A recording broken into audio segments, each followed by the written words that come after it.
Formula 1, or F1 for short, is the pinnacle of motorsport and has been since it was officially inaugurated way back in 1950.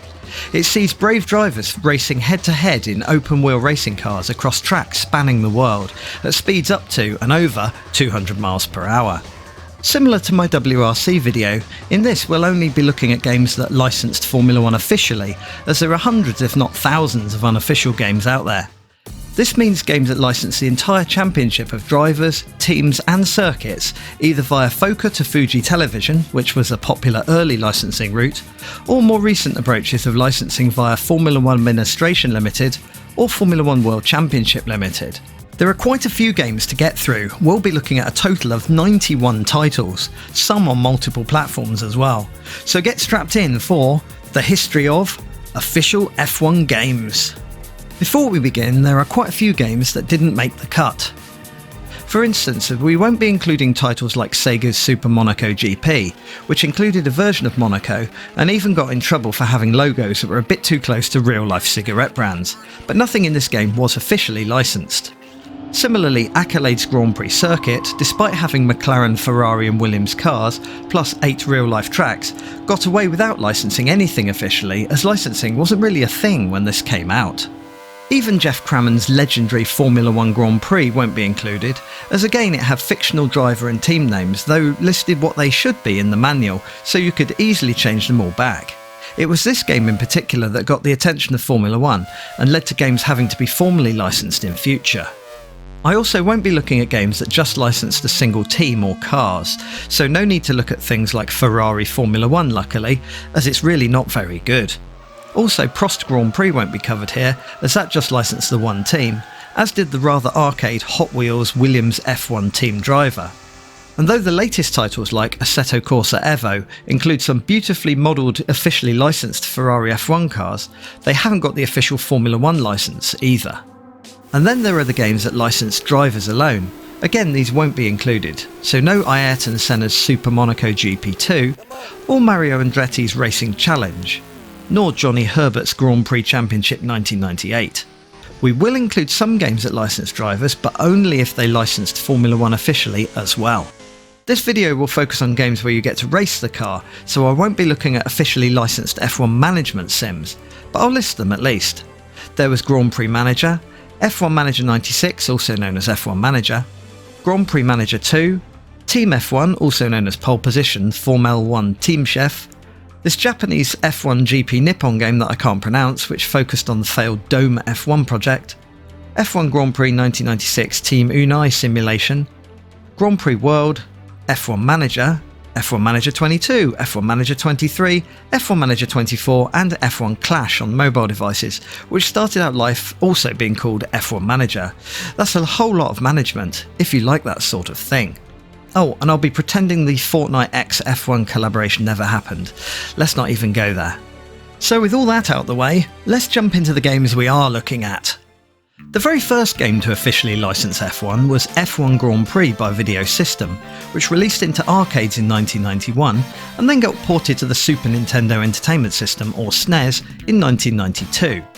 Here's the arcade version at the Phoenix track, which was used for the last time in 1991. This game is a sort of sequel to the unlicensed Tail to Nose Great Championship and covers the 1991 season. You can choose to race any track or a selection of 4 circuits in a row. Here's Spa, and the run to Eau Rouge and Radion is over in a blink. It feels like a go-kart track. Monaco is a highly technical track and the hairpins are represented well, as is the tunnel via this darkened section. But how does the SNES version compare? Well, as the game runs in landscape instead of the arcade's portrait view, you get hardly any time to react to the corners, making this a difficult game of memorisation. You can race Spa in the wet, which now feels a bit longer than the arcade version, but not longer by much. Monaco is an exercise in frustration, trying to complete a lap without bouncing off something or driving too slowly. Once again, the hairpins and tunnel are included, but the track shape is different to the arcade original, so if you were an ace at that, you may suck at this. This was the only officially licensed F1 game in 1991, but 1992 would be very different. There would be 10 officially licensed F1 games in 1992, with more games released the following year covering the same season. Imagine asking your parents for an F1 game for Christmas, and they don't know which one of the 10 to buy and bought you the wrong one. Anyway, the first one to release in 1992 was Aguri Suzuki F1 Super Driving on the SNES, which looked like this in Japan, like this in Europe, and was renamed to Redline F1 Racer in America. This was programmed by Genki and released by Loz-C, G Amusements, Altron, or Absolute, depending on the region. For 1992 we'll include the Kyalami circuit, which returned to F1 in the 92 season. Whilst this game sounds nice enough and looks decent, it has a terribly short draw depth, leaving you no time to react to corners or spun rivals. The tracks are entirely flat as well, so Spa here has no elevation.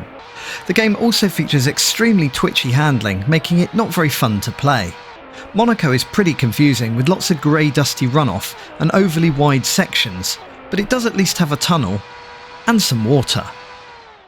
There have been F1 games using the Japanese driver Satoru Nakajima released already, but 1992's Nakajima Satoru Kanshū F1 Hero GB 92 The Graded Driver on the Game Boy, which was renamed F1 Pole Position in Europe and America, was the first to use the official Formula 1 license. This was programmed by Natsu and published by Vari in Japan and Ubisoft internationally. Now, for some reason this only runs successfully using Game Boy Color emulation, so it's more colourful here than it would have been on a real Game Boy. It's a pretty basic affair, but it's playable at least, though the tyre squeal is rather irritating to hear constantly. The game does feature undulations, so at least Spa isn't completely flat, but the hills do cause the frame rate to struggle a bit. It can also rain, which is nice. The hairpins at Monaco are somewhat hampered by the technical limitations of the game engine, given that it's not in 3D, but it does include the tunnel at least, despite being a low-end 8-bit handheld device. Overall basic, but not totally awful. And now for something much rarer that I came across by accident. This is the officially licensed game Grand Prix Circus 2 on the PC9801 Japanese home computer system. Think of it as an early IBM PC, but using different hardware and operating system. This was programmed by Freya M and I Will, and released by Westside in 1992. Now, before I show footage of this one, I need to talk about how the game looked. If you run it unfiltered, it looks like this, with lots of vertical lines on the screen. I suspect on early monitors at the time these would have been blurred or smeared together to make it look less liney. Luckily, the emulator I'm using, Nico Project 2, allows various filtering approaches. There's this smoothing filter, but it still looks like it would give me a headache, as well as this heavy blur, which makes it look much more like a conventional PC game. I'll run the game like this, as I didn't fancy some sort of epileptic seizure trying to play it with all those lines on screen. We start here with a replay of the Kyalami race. For games that have a replay mode, I'll use it for the opening clip, so you can see how the game renders cars. Here it appears pretty basic, if colourful. For context, Jeff Crammond's first Formula 1 Grand Prix game came out before this game, so whilst this uses 3D graphics, they weren't genre-leading at the time. Moving to an in-car view of Spa in the rain, it's pretty clear this game wants to be a simulation, and the track modelling isn't too bad for a small development team. The audio is a bit buzzsaw-like though, and can get irritating fast, and the frame rate is nothing to write home about. You can also race from a behind-the-car view, but the car shadows are weird and make the car look like it's floating above the track surface.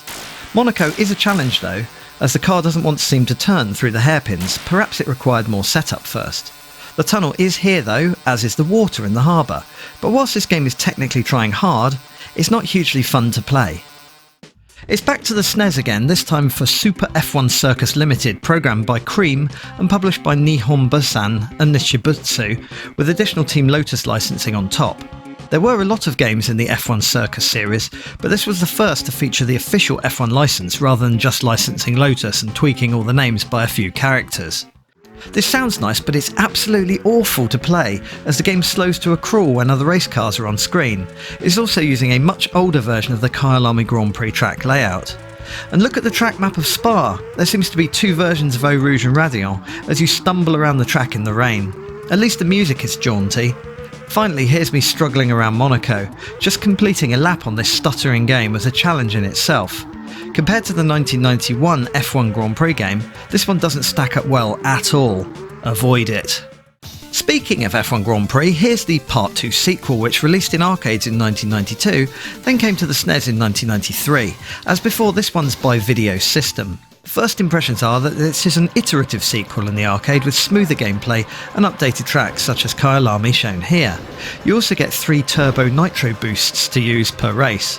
Much like the original arcade game, there's no wet weather at Spa, and Eau Rouge and Radion go by in a flash, like a minor chicane. Monaco looks a lot nicer though, with more realistic looking scenery lining the track. Again, the arcade used an upright monitor, so there's plenty of screen space to see corners before they arrive. Moving to the SNES port, and whilst the game has a lot more features, it's again insanely hard, even on easy mode. Like the arcade, you get 3 nitro boosts, but the short distance you get to take in oncoming corners makes this very tricky. It seems extremely rare to get rain in Spa, so we're in the dry here. At least the Eau Rouge complex is a bit bigger here, but Spa is too short again. Monaco is hugely tricky, so I'm driving like a granny here to avoid ping-ponging off the walls and retiring from the race. The tunnel engine noise sounds nice though. If you can take a game like this, you might enjoy it, but I prefer the arcade original. It's time for another officially licensed F1 game on less well-known Japanese hardware. This is Overtake on the X68000, another Japanese computer alternative to the IBM PC. This game was programmed by Zoom. Your first impressions are that this looks like an upgraded version of the Mega Drive or Genesis Super Monaco GP, but it doesn't play quite as nicely as the car seems to slide left and right, meaning you cut corners you didn't mean to.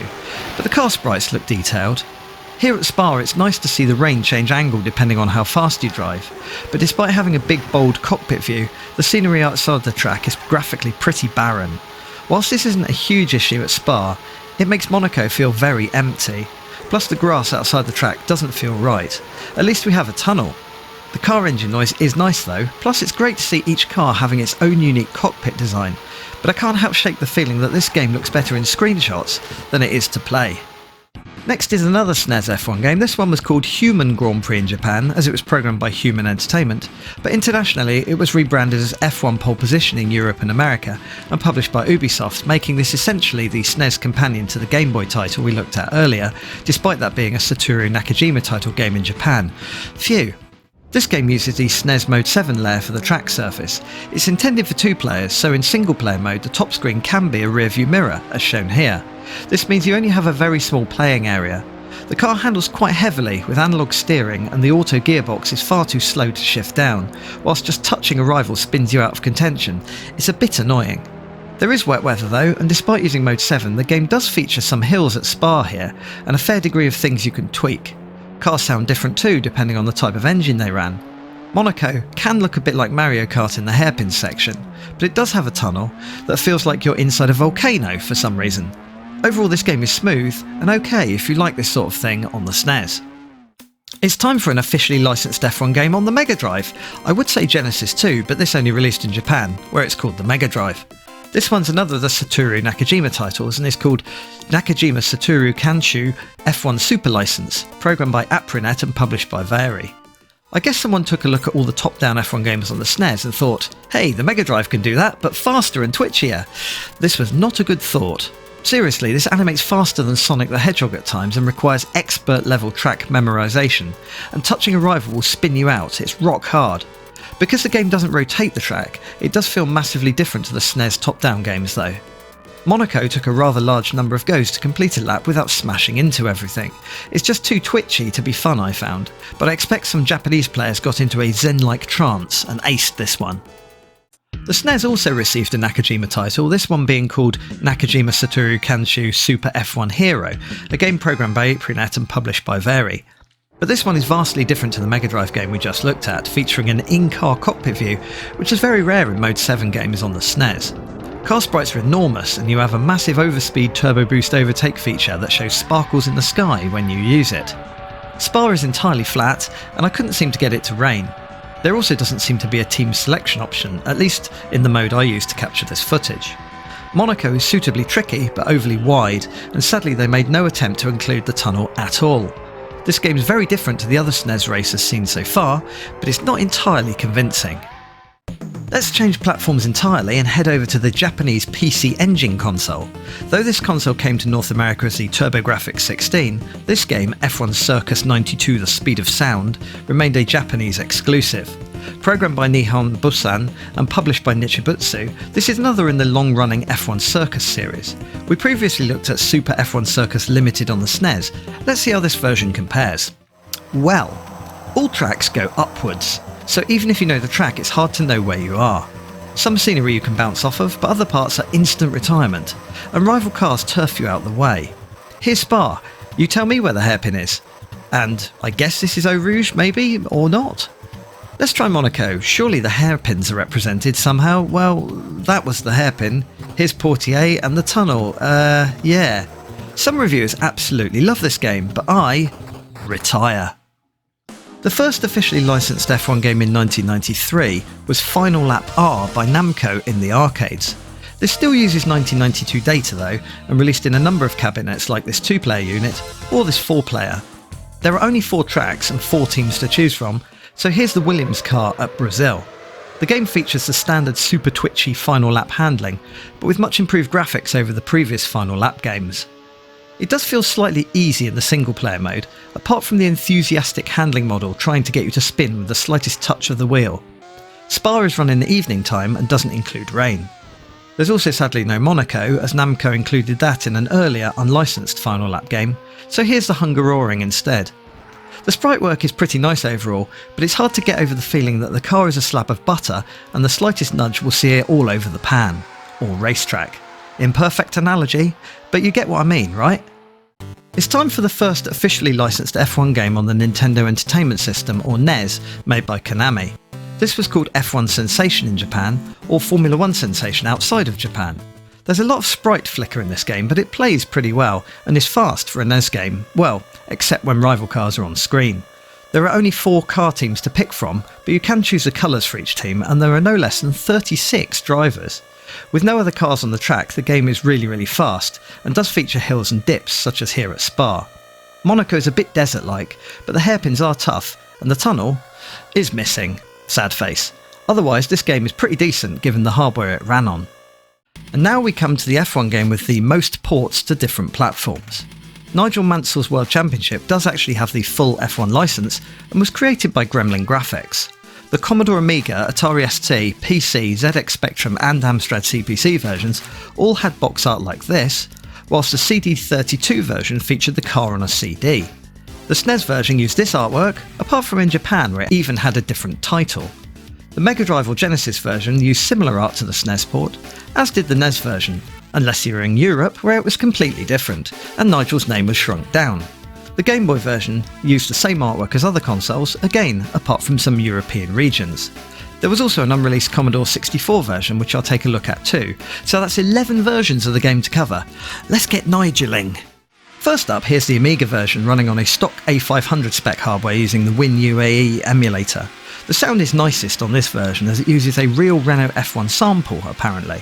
The frame rate isn't mind-blowing and the action a bit clanky.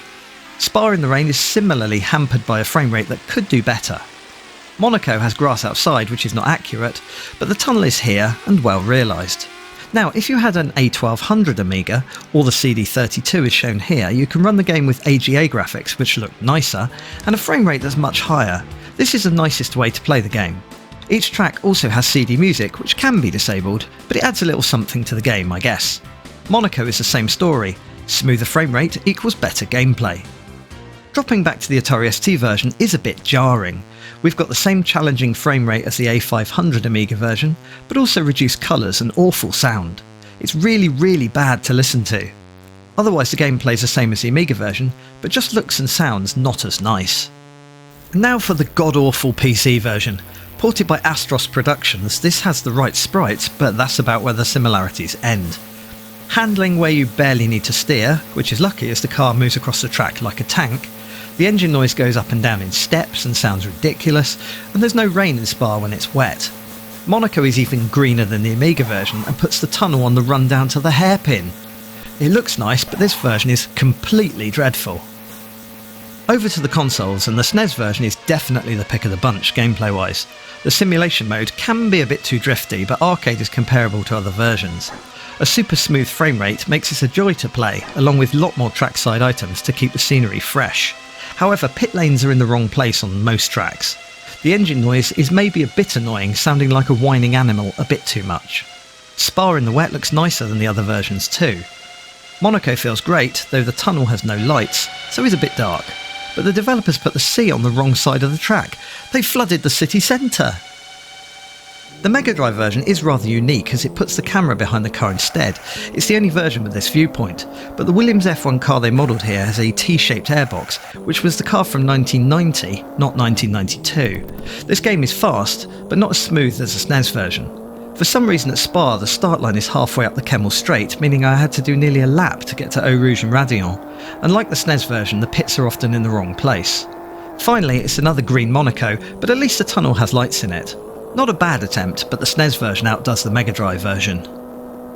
Over to the 8-bit machines, and this is a NES port. It's possibly the smoothest of all the versions, amazingly.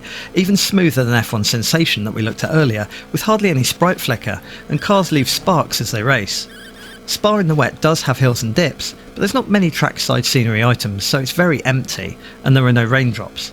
Monaco's hairpins are pretty shallow, and there's no tunnel sadly, but overall this version is very playable.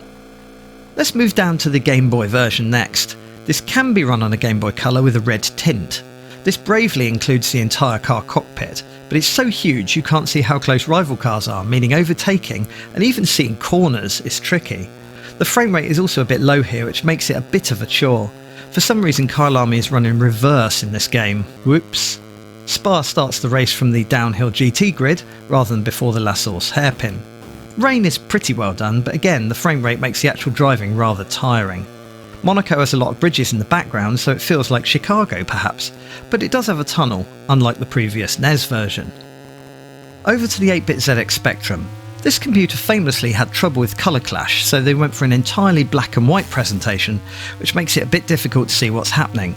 Combined with a frame rate that's lower than 1990s early GIF animations, and this is a rather difficult version of the game to enjoy. There is rain at Spa with a lovely white noise sound effect. I'm joking. Again, the frame rate makes this a slog, but that's nothing compared to Monaco, which despite having a tunnel, is even harder to play as you only get a few frames to see each corner arrive. It's the Amstrad CPC next, and I own this version. This is a port of the ZX Spectrum version, but running in the 4-colour mid-resolution Mode 1 graphics mode, so everything in the game is a shade of blue. The frame rate is hardly any better than the Spectrum version, but at least the colours make it a fraction easier to see what's what. Here's Spa in the rain, and like the Spectrum version, the game races along, it's just you don't see many frames of movement, and have to predict where rival cars will be. And again, Monaco is similar to the Spectrum version, though the audio is painful if you're listening in stereo with a car droning on the left and other cars or spot sound effects on the right.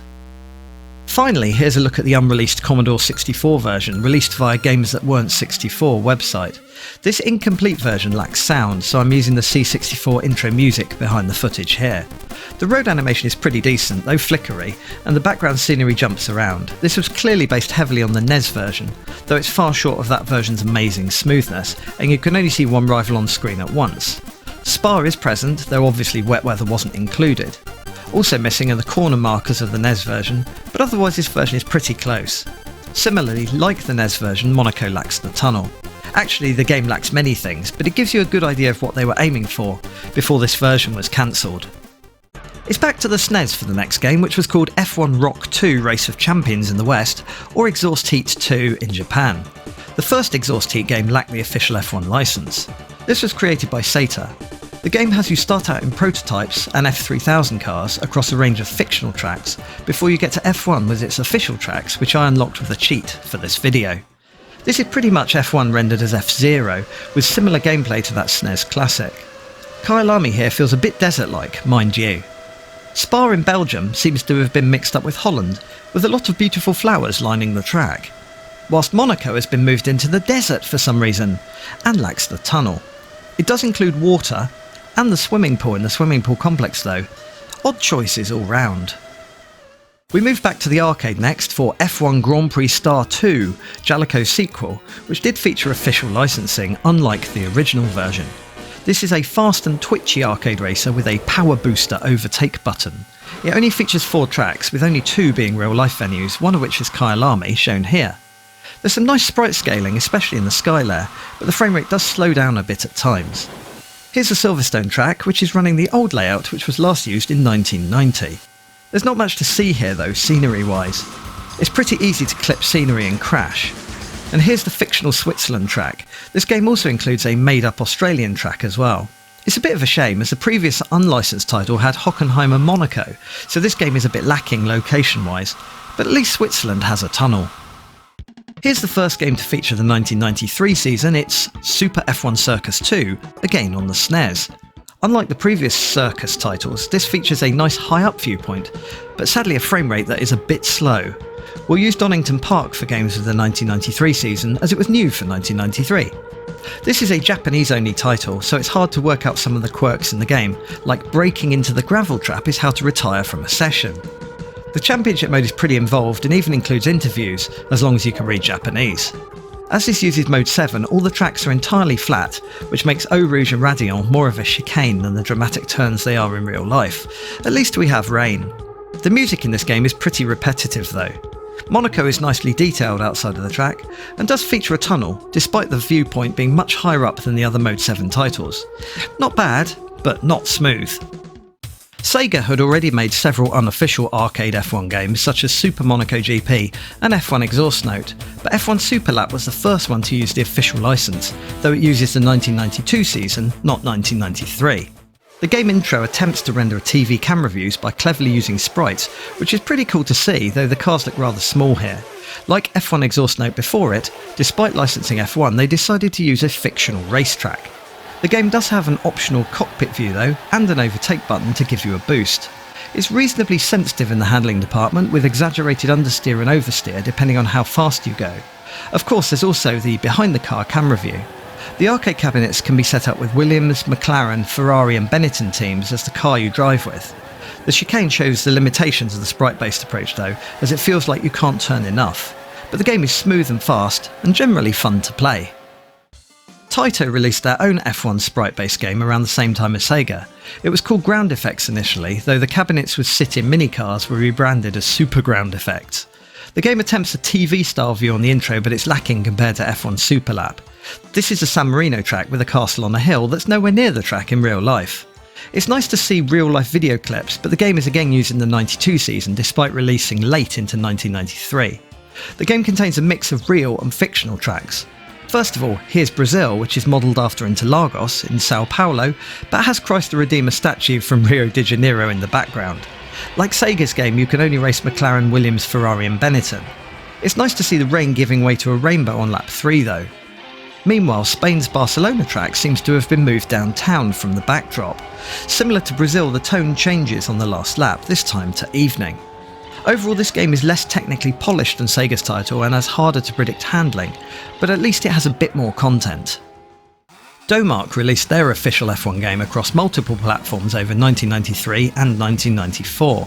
It was simply called F1 and released across Amiga, Atari ST, Mega Drive or Genesis, PC, Master System and Game Gear, and came in a package featuring either this artwork or this one in the US.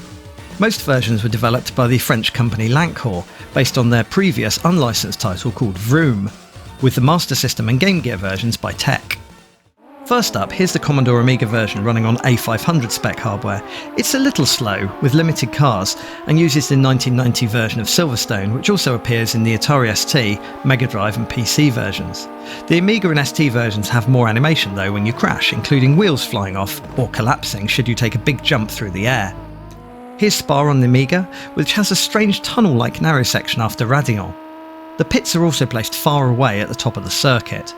Most of the tracks in this game are vague approximations. Monaco is again too green, but does feature the tunnel. I like how the screen darkens under objects. Of course, if you had the beefier A1200 Amiga, you'd be rewarded with much faster frame rates as shown here at Silverstone. Whoops! Spa, which is getting a bit too fast to handle, and even Monaco, which is hyperspeed. The Atari ST version is more like the A500 Amiga version, but with a slightly lower frame rate. At least the sound is still good here, as opposed to most ST ports where the sound is awful. Spa is practically the same, with the odd tunnel and neat darkening effects underneath bridges, and Monaco is the same story again. If you had an Atari ST, this was one game where you weren't going to suffer as much, as it's just as playable as the A500 version.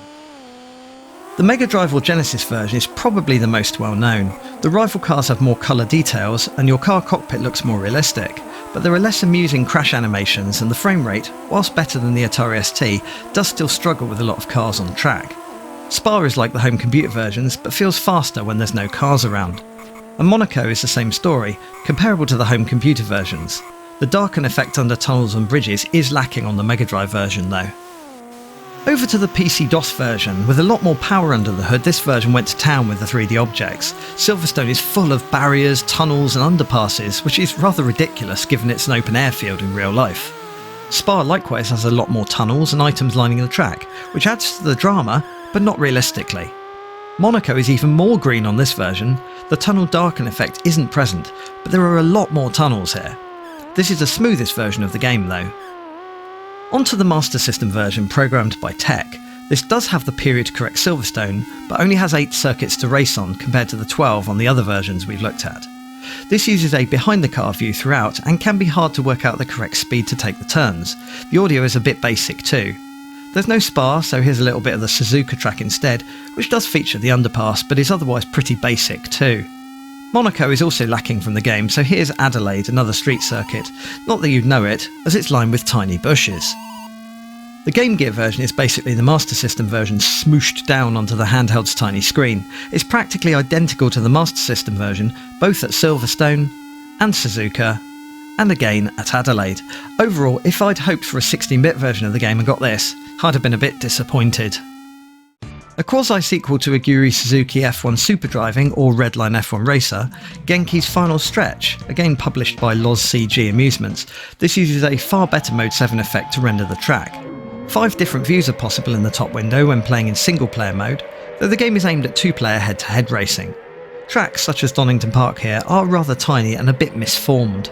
In beginner GP mode, cars pass through one another with no damage, whilst I couldn't even qualify for expert mode. Handling can be a bit stiff, and there are no hills, so Eau Rouge is a basic chicane. There is wet weather though. Here's Monaco using the top-down view in the upper window, which is novel, but this feels rather basic and there's no attempt at the tunnel. It's okay this game, but not amazing.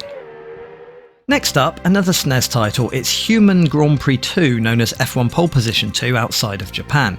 Again programmed by Human and distributed by Ubisoft, this had improved visuals over the original, with full screen possible in single player races. It's a bit brighter and nicer looking, yet still similar to the previous game with slow down shifts if using auto gears, making your car sound like a truck. Default settings are heavy handling, whilst touching rivals spins you out, as per the original game. Wet weather at Spa is improved by being able to see more sky, whilst the game simulates hills and dips by moving the background up and down, as per the original game. Behind the scenes there's a lot more strategy, where you can swap the engine in your car, even bringing in the 1992 Honda V12 engine into 1993. Monaco is a bit better than before, though the dots on the track can look like they're strobing. The tunnel looks much less like a volcano than the previous game, and sound is generally improved. In 1994, it was time for another platform to get its first official F1 game, this being F1 Circus CD for the Japanese Sega Mega CD only, as this wasn't released worldwide. Created by the same Cream/Nihon Basan/Nichibutsu team as before, this is the first of the Circus games to use a first-person view. It includes the 91, 92 and 93 seasons, bonus tracks in Japan plus Indianapolis, and an exhibition mode where you drive cars from the 1960s to 1990s on a fictional Tokyo GP track. Graphically it looks a bit like Super Monaco GP but plays nothing like it. There are a huge range of setup options, but cars seem very slow off the line, and you try not to touch them at all or you immediately retire. Realistic, I guess. Spa is confusing as all turns, even minor ones, look 90 degrees, so Eau Rouge is a sequence of chicanes. You'll notice there are no scenery objects alongside the track, just some dots flying past in the sky to give the impression of speed. This makes the game feel pretty sparse, but at least the CD soundtrack is pretty catchy. Monaco is similarly confusing, with what looks like an almighty corner inside the tunnel. At least there is a tunnel. The car seems to slide across the surface, and some corners you don't have to steer much. It's not great, despite having a lot of content. It's time for another officially licensed sprite-scaling arcade game. This one is F1 Super Battle by Jaleco. This released in 2-player and single cabinets in 1994, but covered the previous season's 93 championship. It's essentially a sequel to the Grand Prix Star games, but using much more powerful hardware. And it's here where the issue arises, as the arcade hardware hasn't yet been fully emulated. So you can see here in MAME, at the fictional Paris track, there is no road layer, no hills, and the course is entirely flat. It's the same story at Spa-Francorchamps, and again at the fictional Seattle track. Luckily there is some footage of the real game in action on YouTube. Here's the Paris track in action, and you can see how amazing this game looks with loads of detailed sprites whizzing around and the pit crew shouting advice to you. The camera moves up and down, which can be a touch disorientating, but it gives the impression of hills pretty well. In 1993, Williams drove their F1 car through the centre of Paris on a promotional run. I think this inspired the Paris track. Spa looks really good when the road and hills are in place, as you can see here. I hope one day MAME can fully emulate this. The Seattle track is run at night, and here's some footage of it being played at a jaunty angle. This was a nice looking and nice sounding game. And guess where we're going next? Yep, back to the SNES. The amount of F1 games this console got in the early 1990s was insane. And here's F1 Grand Prix Part 3, the third sequel to the first ever officially licensed F1 game, this time with the 1993 season, again created by Video System. This has very detailed tracks, but if you suck at top-down F1 games, this one's not easy, like the others weren't. Nice presentation with lots of things you can change. It contains all the teams, cars and tracks from the 91, 92 and 93 seasons, and lots of modes. You've also got 3 turbo boosts you can use per race. The story mode starts you out with an original team, and you attempt to acquire sponsors and upgrade your vehicle. But this game can be very infuriating to play. It took me many attempts to nearly get around Monaco. If you like top-down F1, this is probably the best example of this style though. And now we come to a personal favourite of mine that I sank many hours into. Originally released on the Sega Mega CD in Japan as Heavenly Symphony, Formula 1 World Championship 1993, this came to Europe and America as Formula 1 World Championship Beyond the Limit. But there were some substantial differences between the Japanese version and the worldwide release. The Japanese version had the status bar at the top of the screen. It also saw your Overtake boost feature overheat much more quickly than the Western version, plus crashes caused you race-ending damage far more easily. The Western version therefore had the status bar at the bottom, which is better in my opinion, but then had much easier gameplay. I relatively breezed through this on my UK copy, before realising that was about 17% slower than the US and Japanese versions, so I'm much worse at the US version of the game we're about to look at. In-game it uses a Mode 7 style layer for the ground, but with hills and dips, and big chunky sprites around. It's not perfect though, the frame rate isn't stunning, and you can only collide with grey coloured tiles far outside the track, so it was perfectly possible to turbo boost across corners and through scenery sprites without gaining any damage. Wet weather is pretty good too, but what made this game stand out was its huge detail in Championship mode. You met the team boss, manager and engine staff, along with teammates that changed as they did in real life, and even one of the Ligier car sprites had a one-off colour scheme at the Japanese Grand Prix that year, like in real life. The game was laced with 1993 video clips and had an unlockable video player should you beat the game. It had an incredible soundtrack and a 1993 mode where you get to watch videos of real life events from that year, then try to repeat them. This was an amazingly comprehensive package. They even managed a full-on tunnel at Monaco using sprites. But for some reason even Monaco had areas of runoff, so you can drive through the barriers. Only Adelaide had a track where the edge of the road is a wall, making it even tougher than Monaco. A personal favourite, even though it's looking a little bit old now.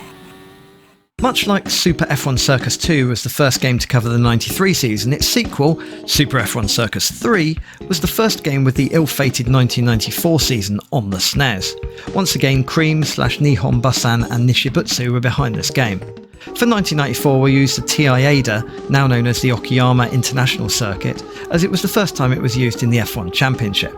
This game is a lot better than its prequel, with much smoother and faster gameplay, even more accurate looking tracks, and more options. Plus, if you're feeling lazy, you can switch the car into auto drive mode at any point. With no other cars on track, the frame rate skyrockets, it's almost too fast at Spa. There's still no hills though, as this is a Mode 7 based game. Monaco is pretty similar to before, but you can see a fair bit more as the track occupies more of the screen, which is important when you get up to speed. The tunnel is represented well like before, but the biggest takeaway is the sheer speed compared to its predecessor. This is the best of the officially licensed F1 Circus titles. But there are never too many F1 games on the SNES, so here's Nakajima Satoru F1 Hero 94 by Vari. On the plus side, this one did things very differently to the last SNES game, with the amazing technical achievement of being able to play from 5 different camera angles, but some are really slow like this super high up helicopter view. Tracks also seem long and a bit boring scenery wise. And all the rival cars apart from one are the same colour, which is a bit boring. Rain seems very rare, so I wasn't able to show any at Spa.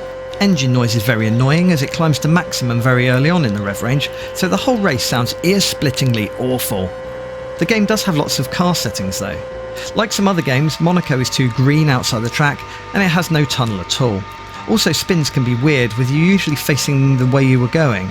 Overall, this game is technically fascinating, but sadly not that much fun to play.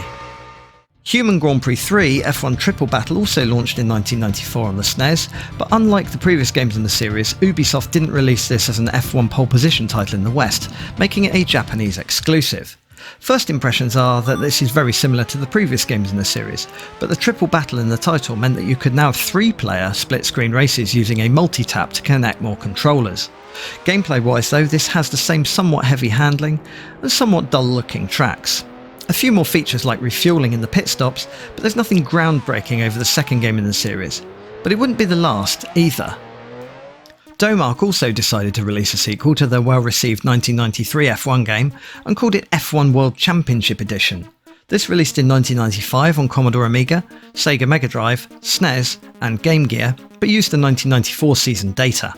Sadly, their partnership with Lancor ended after the first F1 game, so Peakstar took over this game and, as you'll see, it led to mixed results. The Commodore Amiga version required 1MB RAM to work, so real-life first-gen A500s won't work without some extra memory, which are allocated in the WinUAE emulator here.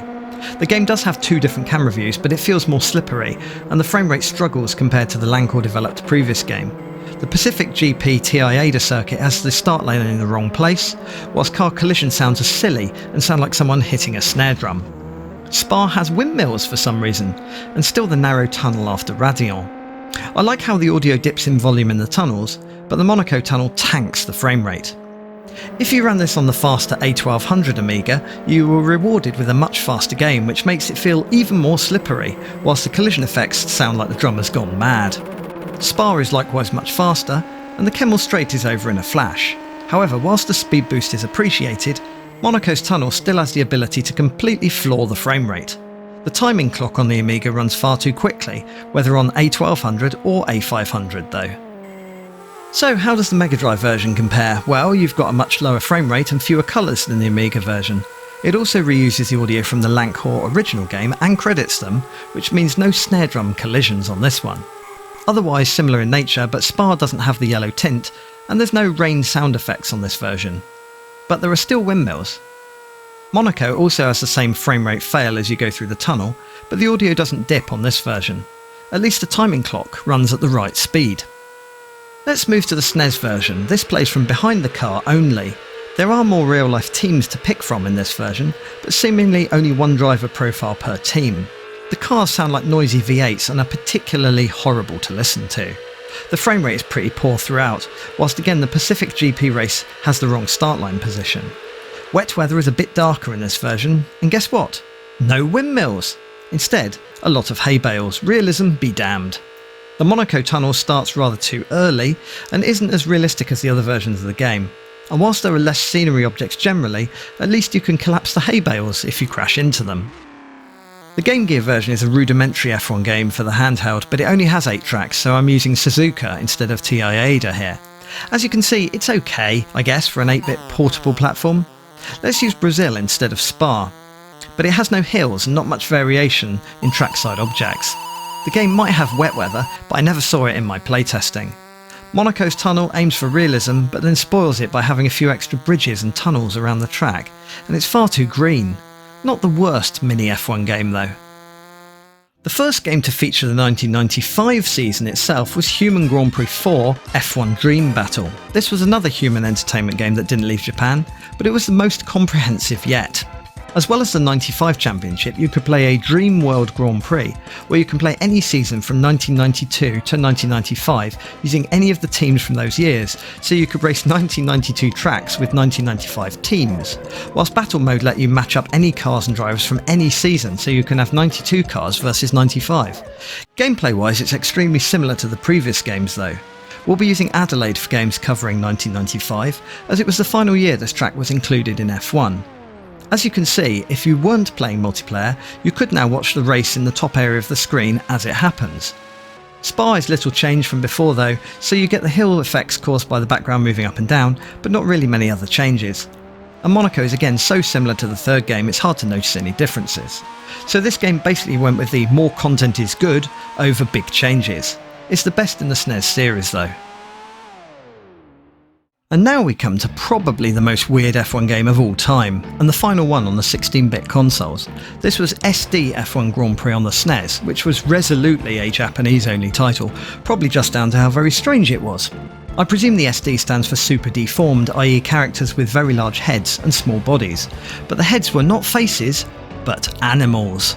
The cover shows Ukyo Katayama, who is now a mouse for some reason, whilst this advert shows Michael Schumacher is actually now a wolf. No idea where his tail is connected though. Let's have a look at the cast first to see if you can work out which driver is which animal. The game itself is pretty much Mario Kart with worse power-ups, but it does uniquely feature live commentary as you play. The game had a crash mode and a World GP mode, which was supposedly the 1995 tracks, but they're reworked to fit a small square space, so not many are accurate. This is meant to be Adelaide with Schumacher the wolf. I love how you get the classic Japanese commentary calls when you crash. Over to what's supposed to be Spa, where Damon Hill is a hawk. It's in the eyebrows, surely. The game also had a lot of fictional and real-life bonus tracks, including America 91, South Africa 92 plus Fuji, and the Daytona Oval. There are also various viewpoints to drive from, such as this top-down view, but the panning camera is frankly useless. And here's the Ferrari around an interpretation of Monaco. I'll let you decide if the cute pink rabbit is meant to be Jean Alesi or Gerhard Berger. There's no tunnel on this one, obviously. Definitely a unique take on things, and it's kind of a shame this wasn't translated and released in the West.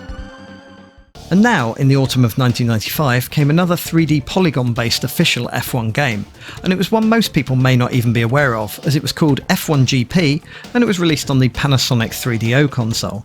This was created by Office Dynamite, Opera House, and Pony Canyon, and includes a full multimedia section profiling the teams and drivers, as well as a little bit of Fuji TV footage.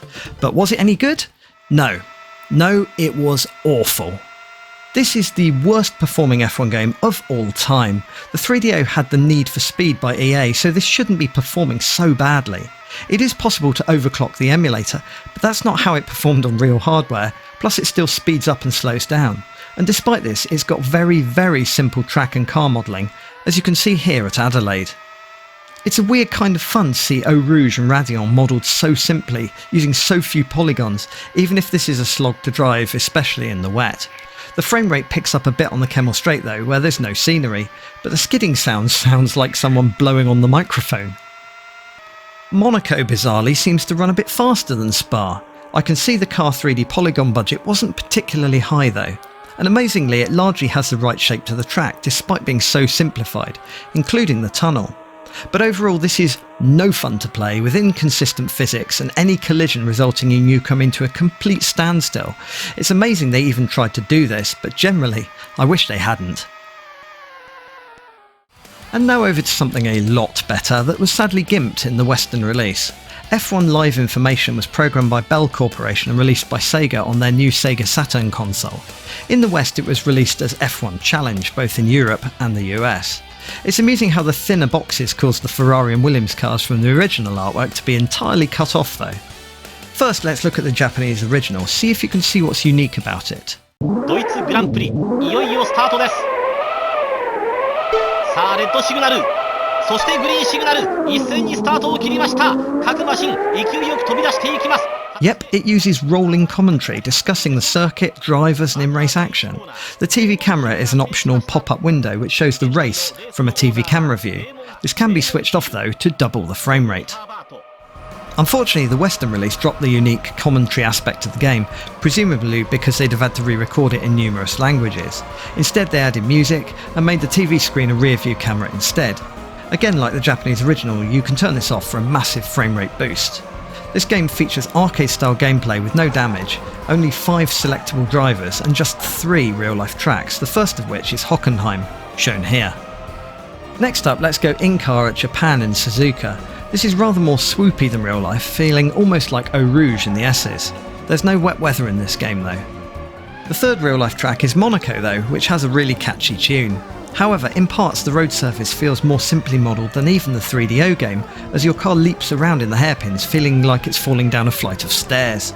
The tunnel, when you get to it, is well modelled though, but like many early 3D F1 games, the harbour chicane is lined with walls to avoid you cutting the chicane. The game also featured 3 fictional tracks around Neo City, which was a bit of a shame, as more real-life venues would have been nice. A fun, if small, arcade F1 game. Nothing could provide more of a tonal whiplash than what came next. Sure, we've just seen a couple of 3D F1 games, but they were pretty arcade in nature, whereas Jeff Crammond's Grand Prix 2, published by Microprose, was a step into a whole new level. It released in this green box in the UK, and this rather less plush box in the US. This was the first simulation that real-life Formula 1 took notice of. Jacques Villeneuve even explained how he learned the Spa track using it. It was, however, extremely heavy on PC hardware at the time, as it supported no 3D acceleration and ran under DOS at a maximum of 25 frames per second, which was the equivalent of UK TV frame rates at the time, which ran at 50 Hz. The game took so long to be finished that it's still based on the 1994 season, despite releasing in 1996, and despite that, the game still shipped with no wet weather, despite Formula 1 Grand Prix having it, as Crammond wanted to do it properly and it needed more time in the oven. Even so, this was an amazing achievement, especially in 640x480 resolution. Monaco obviously looks pretty amazing, but it was the physics and simulation engine that got everyone's attention. Unlike the original game, you could now half-flip cars and break them into pieces, and cars could even have unexpected failures. The animated marshals pushed the crashed cars away, although that was a feature carried over from the previous game. It even plays great on the keyboard with multiple driving aids that help you race but don't oversimplify the game. This was one of the best racing simulations of all time, and many people might even place it above its sequel, which we'll get to soon. In 1996, the Sony PlayStation was a relatively new yet extremely important new console on the block. Bizarre Creations created a licensed F1 game for Psygnosis. The European PlayStation box art looked like this, whilst the US version looked a bit dumpier, whilst Japan got this golden cover instead. And the game was then ported to the PC in 1997, which used artwork based on the European PlayStation version. Let's look at the PlayStation version first. A key feature of the PlayStation Formula 1 games was the inclusion of snippets from real-life commentators such as Murray Walker, though he's not saying much in this replay. This is a nice feeling F1 game, which definitely is arcade in nature compared to Grand Prix 2. The tracks are all well modelled. Wet weather is represented by fog mostly. There is quite a bit of graphical breakup on the racing line on the PlayStation version, but it does feature a much better licensed guitar riffing soundtrack than the PC version. Probably Sony were involved in that part. Monaco is pretty detailed for the first attempt at this sort of thing on a console. The tunnel is rather gloomy on this one, with a nice echo, but you can't see the Monaco buildings until you get a lot further down the track. Let's look at the PC version, running using the 3DFX Glide API at the original 640x480 maximum resolution. This looks beautiful with extremely detailed textures on the cars. One thing that's easier to spot here is that every driver uses Jean Alesi's helmet design. Maybe the devs were a fan of his. The PC also supported Direct3D, though Glide looks a bit better. It also has a much longer draw depth than the PlayStation version, but as you can see on the descent to Eau Rouge here, the fogging is a lot more subtle on the PC than the PlayStation. Monaco is obviously crisp and sharp, but the tunnel seems to be even darker than the PlayStation version. It's also missing the green hills behind the city in the distance, which the PlayStation version had. But overall, this was a quality port. Eidos Interactive was formed by several game companies merging together, including Domark, so it was obvious they wouldn't let the F1 license sit around doing nothing. So in 1996, they employed tech to program Power F1, which strangely covered the 95 season rather than 96. At least it meant that they could include Nigel Mansell on the cover, though stretching the McLaren makes him look fat, which was ironic given he couldn't fit into that year's car.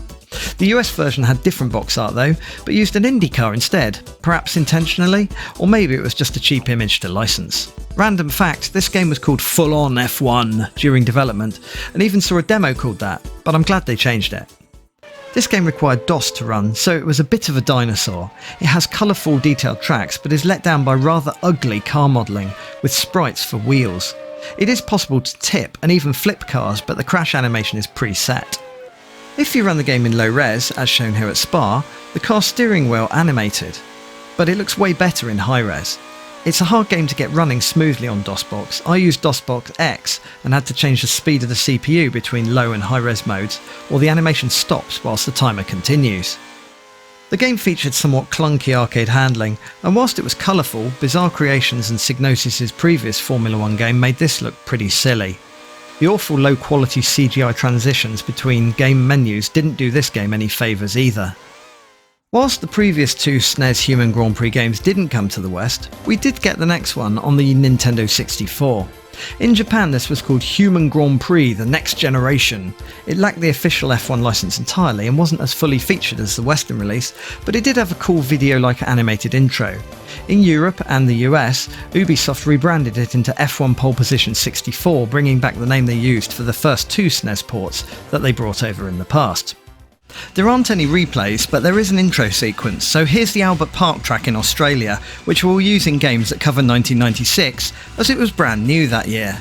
As you can see, 3D modelling wasn't quite as detailed as the PlayStation's Formula 1 game, but the N64 hardware did allow better filtering and fogging effects. Here we are at Spa in the rain, which has pretty rudimentary effects. Eau Rouge and Radiant is a bit basic, mind you. This is a fairly arcade F1 game with simple 3D models for cars and tracks. It did manage pit crew calls though, despite being a cartridge game. Monaco is pretty tight and rather bumpy due to the low polygon counts. Regardless of how you set up your car, it's very easy to end up ping-ponging along the walls. It's by no means the most amazing F1 game, but it plays better than Power F1 on the PC. It's back to the PC again for another Ubisoft game. Rather than use the F1 Pole Position brand, they went with an all-new title of F1 Racing Simulation instead, attempting to woo players away from Jeff Crammond's Grand Prix 2. Getting this to run at the right frame rate is nearly impossible on modern hardware. I'm using VSync off in DG Voodoo 2, then limiting max frame rate to 90 FPS in Nvidia control panel, but I could only run this in a window or it crashed, and even then I have to use Task Manager to close the exe, as it crashes when you exit a game. Despite these struggles, I hope this video gives a good indication of what it was like, with colourful graphics, here using 3D Effects Glide hardware, though Direct 3D was also supported. All the cars have the same 3D model though, with different textures painted onto them. It's quite a heavy feeling F1 game compared to other games. The sequel, Monaco Grand Prix Racing Simulation 2, which lacked the F1 license, played a lot better than this initial offering and had better graphics. Spa here is a bit clunky, and the wet weather effects are particularly basic. Monaco is pretty colourful, but doesn't really have the correct shape or flow of the real circuit. The tunnel is quite dark too. Overall this tries to be a sim, but is just a bit more clunky than Grand Prix 2, and not as much fun. In 1997, Bizarre Creations and Psygnosis released their Formula 1 sequel called Formula 1 97 in Europe and Japan, but known as Formula 1 Championship Edition in the US. This also got a PC port in 1998. There's no replay mode that I could find on the PlayStation version, so here's some footage from the intro showing the Spanish Jerez track, as this was the last year it was used in F1. The game immediately looks similar to the first one, though it did introduce a split-screen two-player mode, improved collisions, and Martin Brundle. Speaking of him, he guides you around a lap of the track. Heading downhill into the very fast left-right at Eau Rouge. Wet weather at Spa is much more scary, and the game introduced an in-car cockpit view, but it's very low quality and untextured. You get dirt build-up on your helmet tear-off strips, which is a nice touch. Monaco is a little different to the previous game, and the racing line still has a lot of break-up on the ground. One thing we might see this year is drivers having problems with cramp. All the teams have followed Williams' lead from last year and positioned their drivers lower in the car, reclined further back with their feet raised up more. Thanks for that random nugget, Murray. Let's see how the PC version looked. Well, it does include a replay mode, which is nice, but the car shading is a bit dark, here using the 3D Effects Glide API, but again the game supported Direct 3D as well. Not sure why the camera went underground there though. Moving to Spa, and the steering wheel and hands look a lot better on the PC here. The tear-off strip's dirt also appears here, and you have to frequently clear your visor by pressing a button to remove a visor tear-off, but they are limited in number. And here's Monaco. Once again the graphics are a lot crisper than the PlayStation original. The textures on the car are pretty smudgy in this game though. I think car textures were sharper in the previous Psygnosis Formula 1 game on PC. Maybe they had higher res car textures on the PC in that game, and this 97 version used the PlayStation textures instead. Either way, it was another quality port. And now we enter the complicated world of games called F1 World Grand Prix. This title was used for about 9 releases between 1998 and 2000, with games having the same name but covering different years in each game. I've decided to split them up so that games that show the same season we'll look at in one go. These games all use the license owned by Video System, which was previously used on the F1 Grand Prix arcade and SNES titles, so I guess the F1 World Grand Prix titles were quasi-sequels to those. Anyway, the first game to use this name released on the Nintendo 64 in 1998 and covered the 1997 season. It looked like this in Europe and this in Japan, and was programmed by Paradigm Entertainment. Now this was an amazing looking game given the N64 hardware, especially if you compare it to F1 Pole Position 64. The car 3D models look rather off, mind you. Great use of sampled music and sound effects, though it can grind a bit when lots of cars are on screen. But the biggest quirk is the handling. I'm playing here in rookie mode, but if you dare to switch it up to champion level, your car will ping-pong from side to side in slow corners like a blob of butter in a hot pan. I have no idea why they went with this handling model. Some people seem to love the millimetre thumbstick accuracy it requires, but coming from F1 97, champion mode in this feels rather broken to me. The wet weather effects are pretty effective, with fog coming and going as you travel around Spa here. Monaco looks really nice though the twitchy handling is pretty hard to get a handle on if you play from behind the car. The tunnel is good, but the view you get when you leave the tunnel is exceptional, especially if you compare it to something like F1 97 for instance on the PlayStation. Nice looking, but tricky sums this one up well. And now back to Sony for the PlayStation exclusive Formula 1 98, as this didn't come to the PC.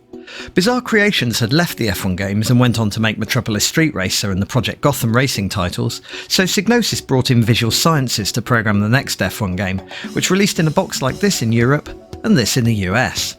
Now I've heard people call this the worst F1 game of all time, and compared to Formula 1 97 this was rather a downgrade, but I think people who say this is the worst should try playing F1 GP on the 3DO for instance. Murray Walker is on form here. But you can see a lot of the track undrawing itself in the distance and car textures disappear a bit too readily when they're not near your car. I think the devs struggle with optimisation on this one from a relatively short development cycle.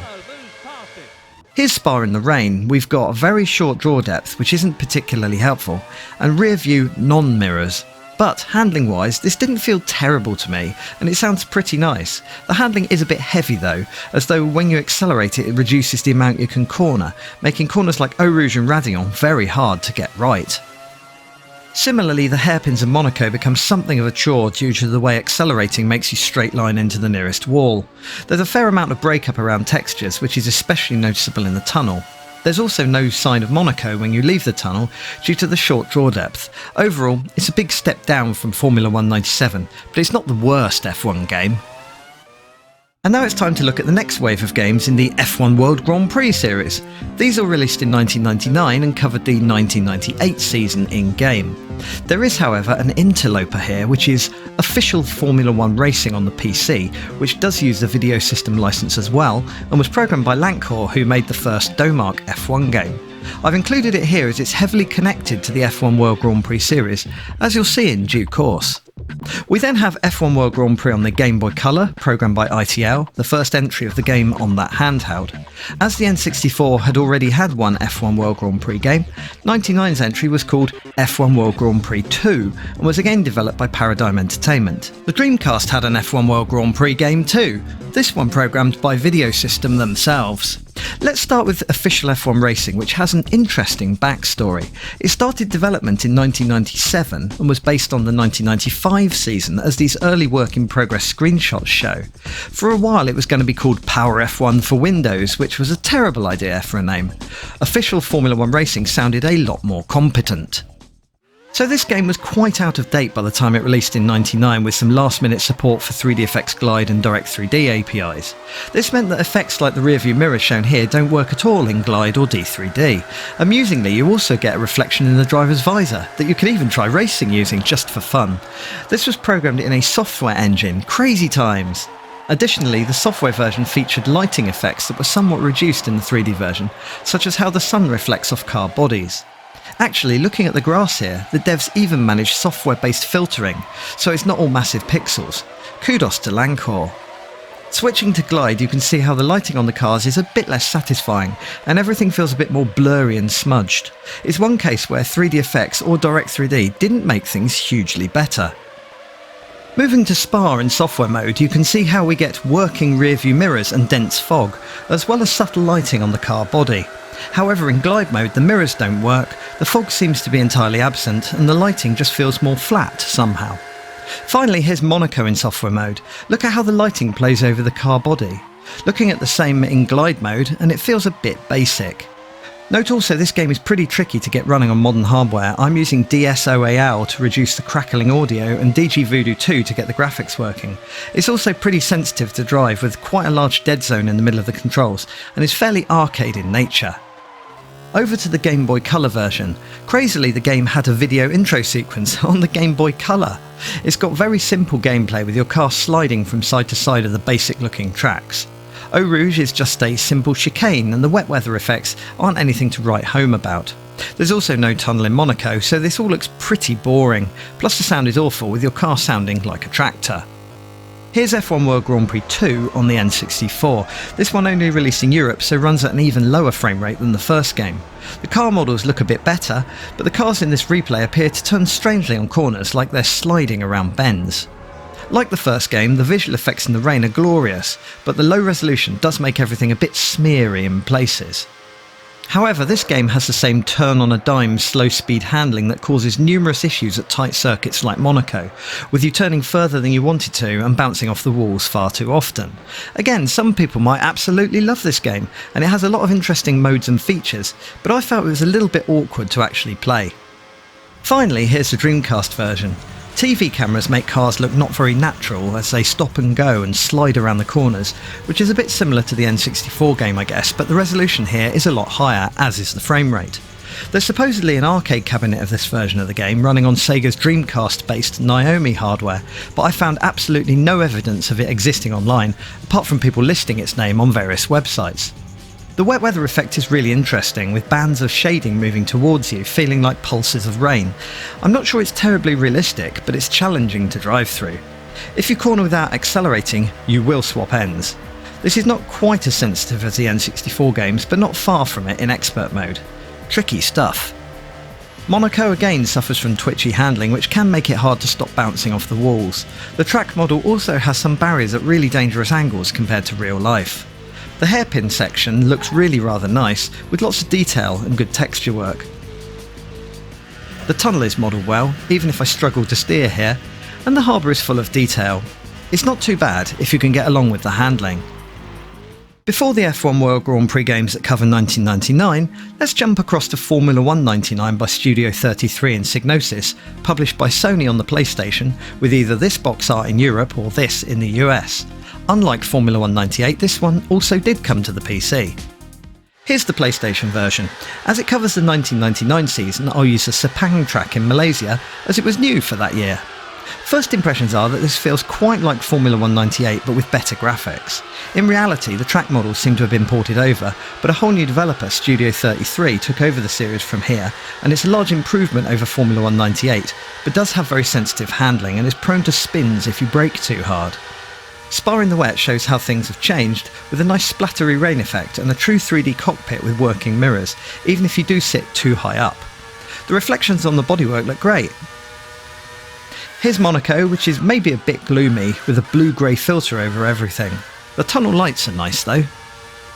But what about the PC port? Well, it's a port alright, with no PC graphical improvements apart from the resolution bump and texture filtering.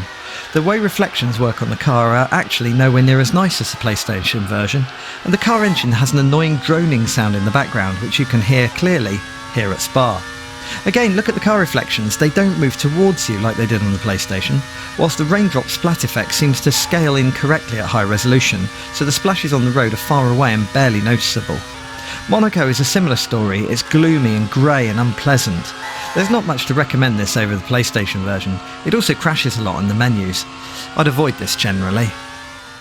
So after that little diversion, it's time to get back to the F1 World Grand Prix series to look at titles that came out in the year 1999 to 2000 and cover the 1999 season. In this collection we'll look at F1 World Grand Prix on the PlayStation, programmed by Lancor, F1 World Grand Prix 2 on the Game Boy Color, programmed by ITL, F1 World Grand Prix on the PC by Lancor, and F1 World Grand Prix 2 on the Dreamcast by Video System themselves. And you'll see why I included official F1 racing in the last set of these games, as we begin with the PlayStation version. Right off the bat, it's obvious that this is the official F1 racing game engine ported over to the PlayStation. However, whilst it had some great things like software filtering on the PC, here it looks heavily cut back with car textures popping in and out, a pixelated skybox, and a frame rate that can't decide if it's going to fall into single digits or run on fast forward when less cars are visible. Moving to Spa in the rain, there's no fogging here, and again the frame rate varies depending on which part of the track you're on. Steering is a bit sensitive, though that might be caused by lag on my PS2 controller to PC conversion cable. Monaco is a similar story, and whilst this is very similar to the PC version with colourful and bright graphics, it's not really as realistic looking as other PlayStation F1 games, and struggles hard when a lot of scenery is on screen. Switching to F1 World Grand Prix 2 on the Game Boy Color, this sequel is a nice step up from the first game, with better road modelling now with gravel or dirt at the sides.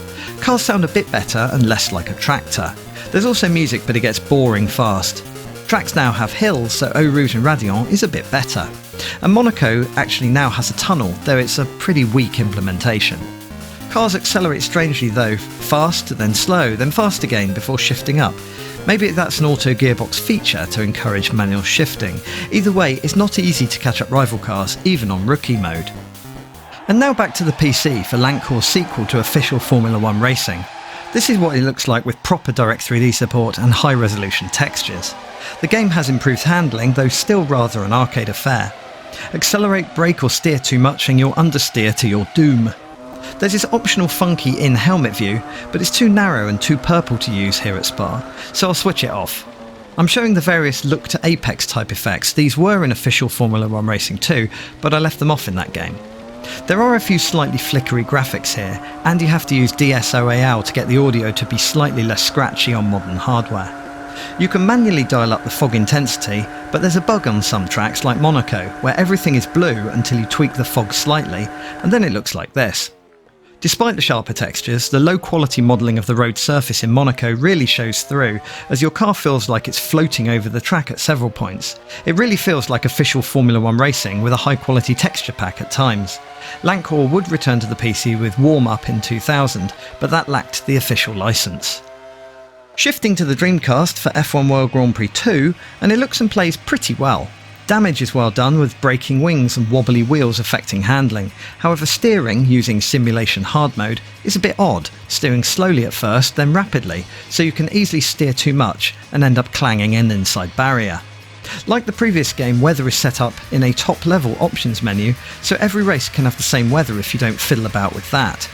Rain is less weird than the previous game's pulsating shading moving towards you, but almost looks too bright and cheerful with the blue fogging here. It's also stupidly easy to lock up using a gamepad.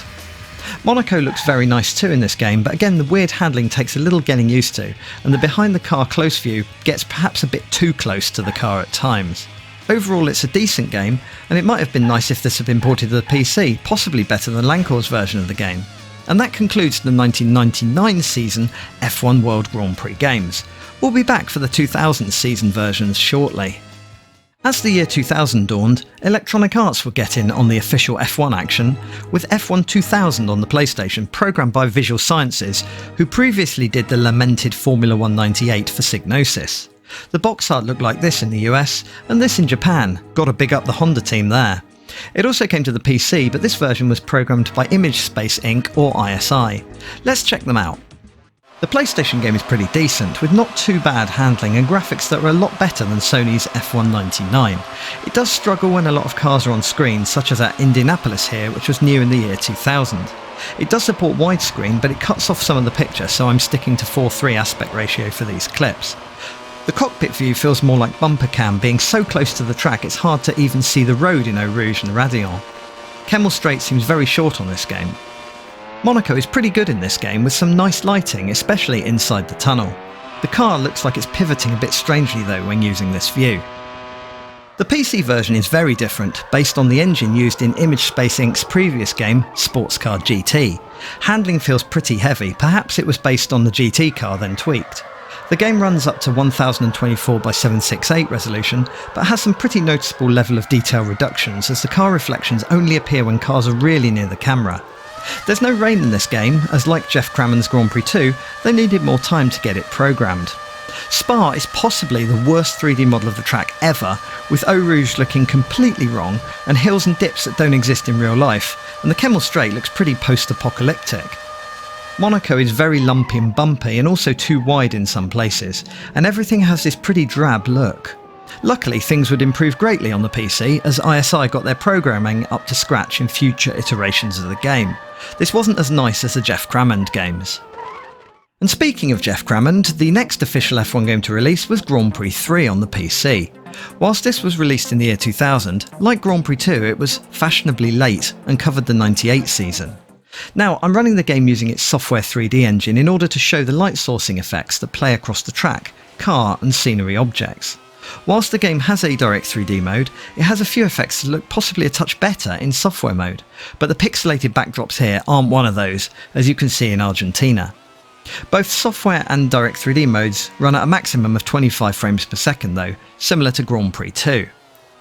This graphics engine was a bit dated by the year 2000, but we do have excellent wet weather included, unlike Grand Prix 2, with drying areas of the track being less reflective, such as underneath the advertising bridge at Spa here. Wet weather is pretty good, but it could ideally have done with a bit more fogging in the distance. Monaco is full of detail, though playing the simulator from behind the car is a bit weird. But notice how the sun reflection effects affect not just the track surface, but advertising boards, Armco barriers and even buildings. You can also flip the car in Grand Prix 3, which was new. We'll look at the Season 2000 add-on shortly, where I'll use Direct 3D so you can see the difference, compared to this version. And now we get to the raft of games released in the year 2000 by Ubisoft using the video system license again. But these were not called F1 World Grand Prix, these were called F1 Racing Championship. We'll look at versions of the game on PlayStation, Dreamcast, N64, Game Boy Color, PlayStation 2 and the PC. Let's get cracking. The PlayStation version is a relatively smooth experience with nice graphics. It also runs pretty well compared to some of the other PlayStation F1 games we've looked at so far. However, the wet weather effect at Spa adds a weird vertical motion blur effect that makes it feel more dreamlike than raining. The track modelling is a bit average and not perfect around Eau Rouge. The handling is quite odd and you have to shed a lot of speed in order to steer well, so it feels a bit heavy and not so F1-like. Monaco is pretty nice, but the game suffers from an imperfect frame rate, which is fatal in a precision racing game as you steer quickly when the frame rate is higher, so it's something of a slog to get around the track without clonking off the walls. Again, the track modelling is okay, but feels a little bit off in places. Moving to the Dreamcast version, and this uses the same engine as the unlicensed Monaco Grand Prix Racing Simulation 2, which was on PC and also on the Dreamcast, and was a sequel to F1 Racing Simulation. There's barely much difference except it has Season 2000 content and a lot of input lag, especially at the wet Spa track, but again, this might be down to emulation rather than how it was on real hardware. At least the car is less prone to spin than it was in previous games. The wet weather at Spa is slightly spoiled by white showing through as distant scenery is drawn, but Eau Rouge and Radion are the same bad versions as F1 Racing Simulation though. Monaco is tricky as I've switched off driving aids, so the throttle is pretty much slightly on or wheel spin maximum, making things rather difficult. Maybe with a wheel this might have been an easier drive, but it feels rather 1996, which is where most of the game engine originated. What about the N64? Well, look, it's the F1 Racing Simulation engine again, but now with much reduced resolution, a lower frame rate and simplified graphics. But the somewhat muted sound effects give away its origins. At least the handling at Spa is much easier and more predictable, although all the tree textures in this game are uniformly awful, being the lowest resolution assets in the game.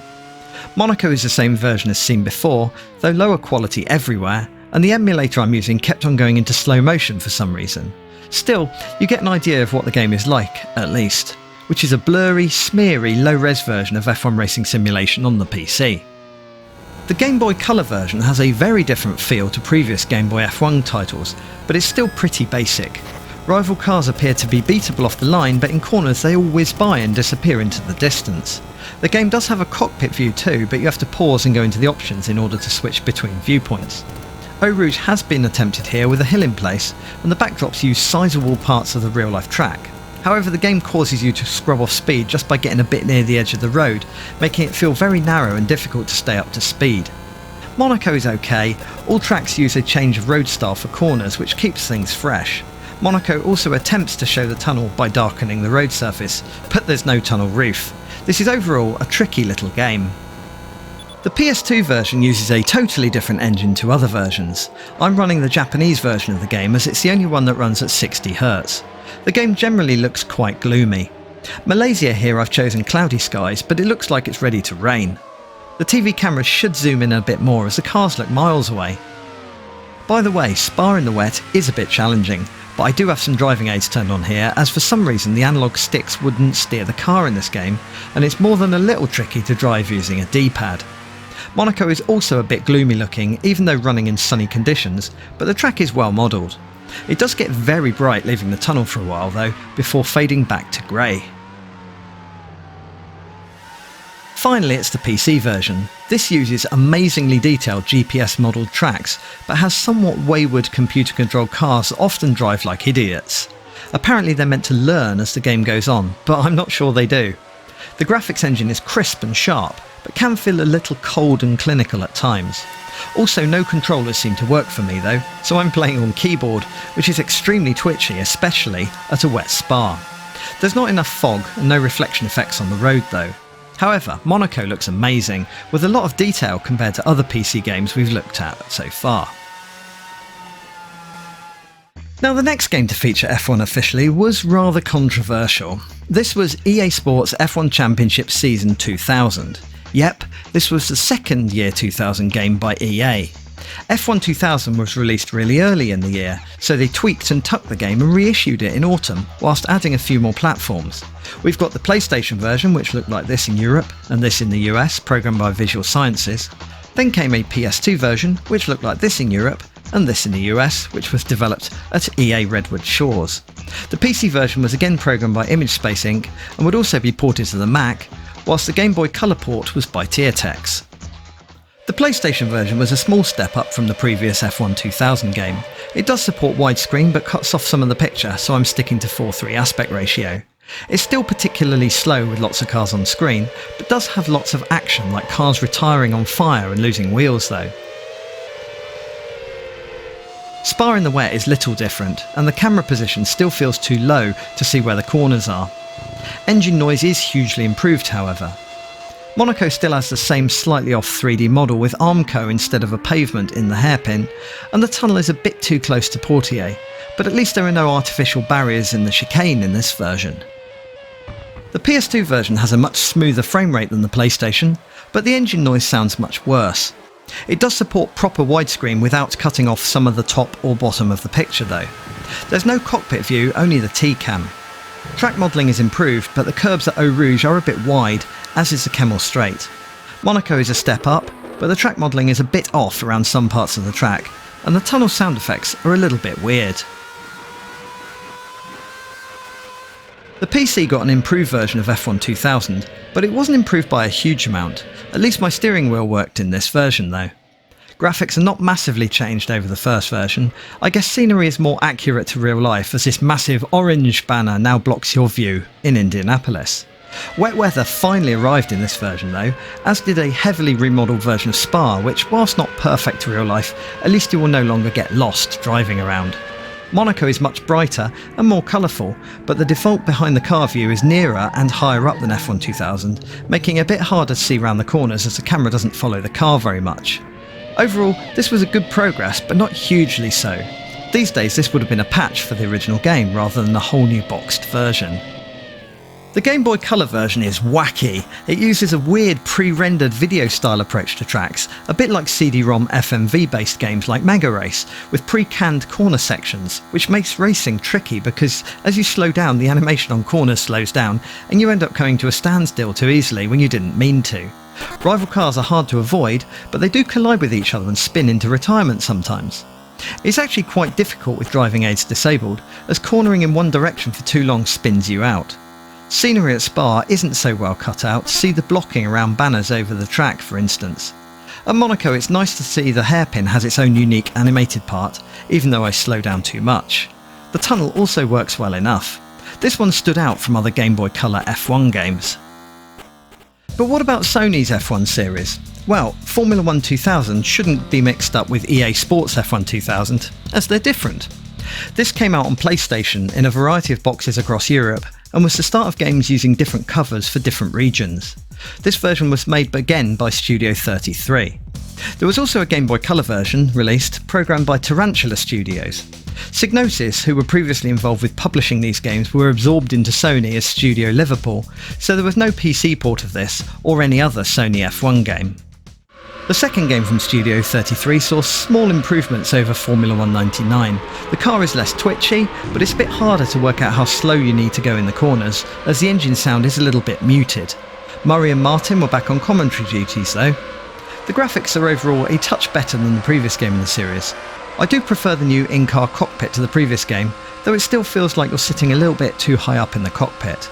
The car handles a bit too well really, as you can take Monaco's turns faster than other games. But after the tunnel, the Monaco skyline still feels a bit like a small town rather than a city. This game was a PlayStation exclusive, as mentioned, with no PC port. The Game Boy Color version has great presentation with loads of images and an entire history rulebook included, but the game itself is very jerky. Your car gets random colours each time you start a race, which is a bit weird. Poor music plays during a race by default. It's a bit hard to know how slow to go in tight corners, and you spin if you steer too long in one direction whilst touching a curb, which can be frustrating. The wet weather effect is nothing to write home about though. Monaco is another version with too much green outside the track, very little trackside scenery, and no tunnel. Boo! Next up is the final title in the F1 World Grand Prix series, using the video system license, which was in use since 1991. Despite the box art not having a date on it, this one is generally referred to as F1 World Grand Prix 2000 on both the PlayStation and PC. Both versions were programmed by Eutechnics using a game engine evolved from their previous Le Mans 24 Hours title. The PlayStation version is a pretty sturdy F1 game, which is not too bad to play, but is rather sluggish off the line with all the cars in sight. This is an annoying F1 game where you can't race with the top teams and need to unlock them via doing well in the championship mode, so I'm not using the same teams as other Season 2000 games here. The PlayStation version has no demo races, parade lap or TV camera views, hence me showing Indianapolis from behind the car instead. When you go in-car, you see the wheels are hilariously oversized. Someone got the dimensions wrong. I couldn't get Spa to show rain in quick race mode, which was the only way to get to the track quickly. Monaco is a bit simplified, and the car handling is not great when using behind the car view. There's a bit too much backfire going on, but I like how it illuminates the rear of the car. Draw depth when leaving the tunnel is rather short, however. The PC version is like the PlayStation version but in high resolution, though the textures are still pretty basic, as is the lighting. I'm using a save game I found online, so I can use the top teams in this version. Wet weather only shows raindrops splatter in the top left corner. I think they forgot to scale the effect up when using a higher resolution. The head tilting in the cockpit view feels a bit wrong. This isn't a motorbike. Joystick and joypads weren't supported for some reason, so I'm using a keyboard with traction control firmly enabled. Monaco is a bit chonky, but better modelled than the PlayStation version, and the behind the car view is easier to use than that version. The draw depth is a lot better than the PlayStation, but the texture work isn't as sharp as the previous Lancor developed F1 World Grand Prix PC game. Formula 1 2001 was Sony's next release, and this was exclusive to PlayStation hardware. The original PlayStation version was developed again by Studio 33, whilst a new PS2 release was made by Studio Liverpool and came in a limited edition version with a bespoke Season 2000 real-life F1 DVD review. The box art was very different in the US though, and in Japan was rather different again. For the 2001 season games, we'll look at Magny Cours, as it's a track F1 no longer visits. This game shows a clear evolution from Formula 1 2000, feeling more fluid and faster. Wet weather is fairly similar to the previous game, with no big changes really. The track models are also very similar to the previous game, as you can see at Monaco here, with nothing major to highlight. Evolution, not revolution. The PlayStation 2 version looks alright, although it uses interlaced graphics, which are a bit flickery here. The graphics do look a touch drab though. The Murray Walker and Martin Brundle soundbites sound a bit forced, mind you. Some good driving by Michael Schumacher. What an incredible manoeuvre! Michael Schumacher is showing what he's really capable of. This game is very sensitive in the wet, even with ABS and traction control driving aids enabled. It's a bit weird you can see shadows on the track as though it's sunny when it's wet. Spa feels off with trees being too tall, too many in number and too near the track. It feels like Hockenheim. There's also no true in-car view, only this T-cam. Monaco is very wrong, with incorrect gradients, Mirabeau feeling even tighter than the hairpin, and everything else feeling too wide and not quite right. And despite the harbour improvements, Monaco still looks like a small town in the distance. Next up is Jeff Crammond's Grand Prix 3 2000 season. Finally an up-to-date version of the game, only 9 months after the season it represented, as opposed to a couple of years. This was weirdly sold as an add-on pack at a reduced price, yet it was a full separate game that only periodically asks you to insert the original Grand Prix 3 CD-ROM as a proof of ownership. It's back to Indianapolis as this game covers the season 2000. Here I'm running the Direct 3D mode instead of the software mode I use for Grand Prix 3. The D3D mode has less good track and world reflections than the software mode. It's still limited to a maximum of 25 frames per second though. On modern hardware the tyres show bright magenta lines on them, so I'm using some tweaked textures to fix that. The wet weather at Spa looks good, but the track is too dark in the distance, as though fog doesn't apply to it. Note that I'm using an older version of DG Voodoo 2, 2.55, as the later versions causes a good chunk of the background scenery to disappear. Monaco has some new scenery items, but it's not an enormous jump over Grand Prix 3. Compared to other games we looked at recently, Grand Prix 3 2000 season's lower frame rate doesn't look that convincing anymore, but small gameplay additions like being able to collide with debris added to the immersion. It's a shame though that the chicane is filled with cheat-preventing unrealistic tyres though. We swing back to the year 2001 content with EA Sports' next effort, F1 2001, which released on the PS2, Xbox and PC. The PS2 and Xbox ports were handled by Visual Sciences, whilst Image Space Inc. continued to make the PC version. As the PS2 and Xbox versions are pretty alike, I'll just look at the PS2 version here. Like F1 World Grand Prix 2000, you have to unlock basic options like the ability to race certain tracks or enable in-game options like the weather. You do this by doing learning challenges, or by downloading a save game like I did. The replays look far too fast compared to when you actually play the game though. This game is very sensitive on joypad with quite a large dead zone, so whether you use normal or simulation handling, you'll often overcorrect and end up off track or in a barrier. This can be quite frustrating as it looks pretty nice. Wet Spa is rather spectacular, but also ridiculously bumpy. I'm not sure why though. I like how raindrops whiz across your visor. Monaco looks lovely for a PS2 game, and the crowds are well animated with waving flags. The tunnel sound is still a bit odd, mind you. The PC version was a huge step up over F1 Championship Season 2000, with much brighter and more colourful graphics, nicer audio, and handling that felt more like an F1 car than a GT race car. The game engine has come on a long way. Sometimes computer-controlled cars even stall and wreck without you getting involved. Wet weather is relatively disappointing, with no reflections on the track surface like the previous game. At least it has some raindrops, though they're pretty hard to spot. The Spa track is again better modelled than the previous version. Monaco looks nice this time, is much brighter and more cheerful, but the Armco modelling still looks fat and chunky, like the previous game, and the fan horns sound like a weird siren. I mean, what's up with that? The tunnel is pretty yellow inside, and the draw depth and city look fantastic. Now, despite us only just looking at F1 2001, there were no other F1 games released in late 2001 or early 2002, so the next one to come along was EA Sports F1 2002. This released on PS2 in a box like this in Europe, whilst Takuma Sato graced the cover of the Japanese release. Like the previous EA game, this also came to the Xbox with different artwork again, as well as the Nintendo GameCube and the PC. Finally, it also appeared on the Game Boy Advance handheld, the first and only official F1 game on that platform. The console ports were a game by Visual Sciences, the PC version again by ImageSpace Inc., whilst the Game Boy version was by Magic Pockets. For the console versions, again I'll just look at the PS2 version, as the Xbox and GameCube versions appear to be fairly similar. It's not greatly improved over the previous game, with an arcade-style slipstream effect that gives you a nitro-style boost when you pull out from behind another car. Hockenheim is still using the old 2001 layout, which was no longer in use in 2002. The handling is just as twitchy as F1 2001, at least on joypad. Wet Spa looks less scary than the previous year, with no heavy fogging, but still a bumpy surface entering Eau Rouge. At least there is an attempt at reflections on the track's surface. Monaco again looks nice, but the sharp handling makes things a bit tricky at times. The tunnel echoes sound a bit like you're inside a metal box. Over to the PC and we have better graphics than F1 2001, but not by a massive amount.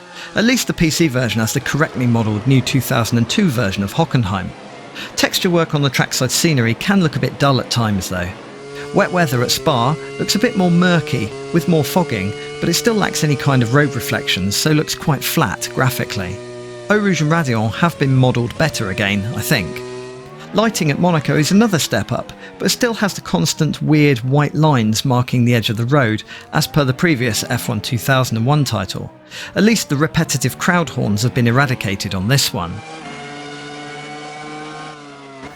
Here's the Game Boy Advance version, which features nice sprite work, but a very short draw depth that makes things difficult to play, as does unpredictable rival behaviour, sometimes spinning out or parking, giving you little warning or time to avoid them.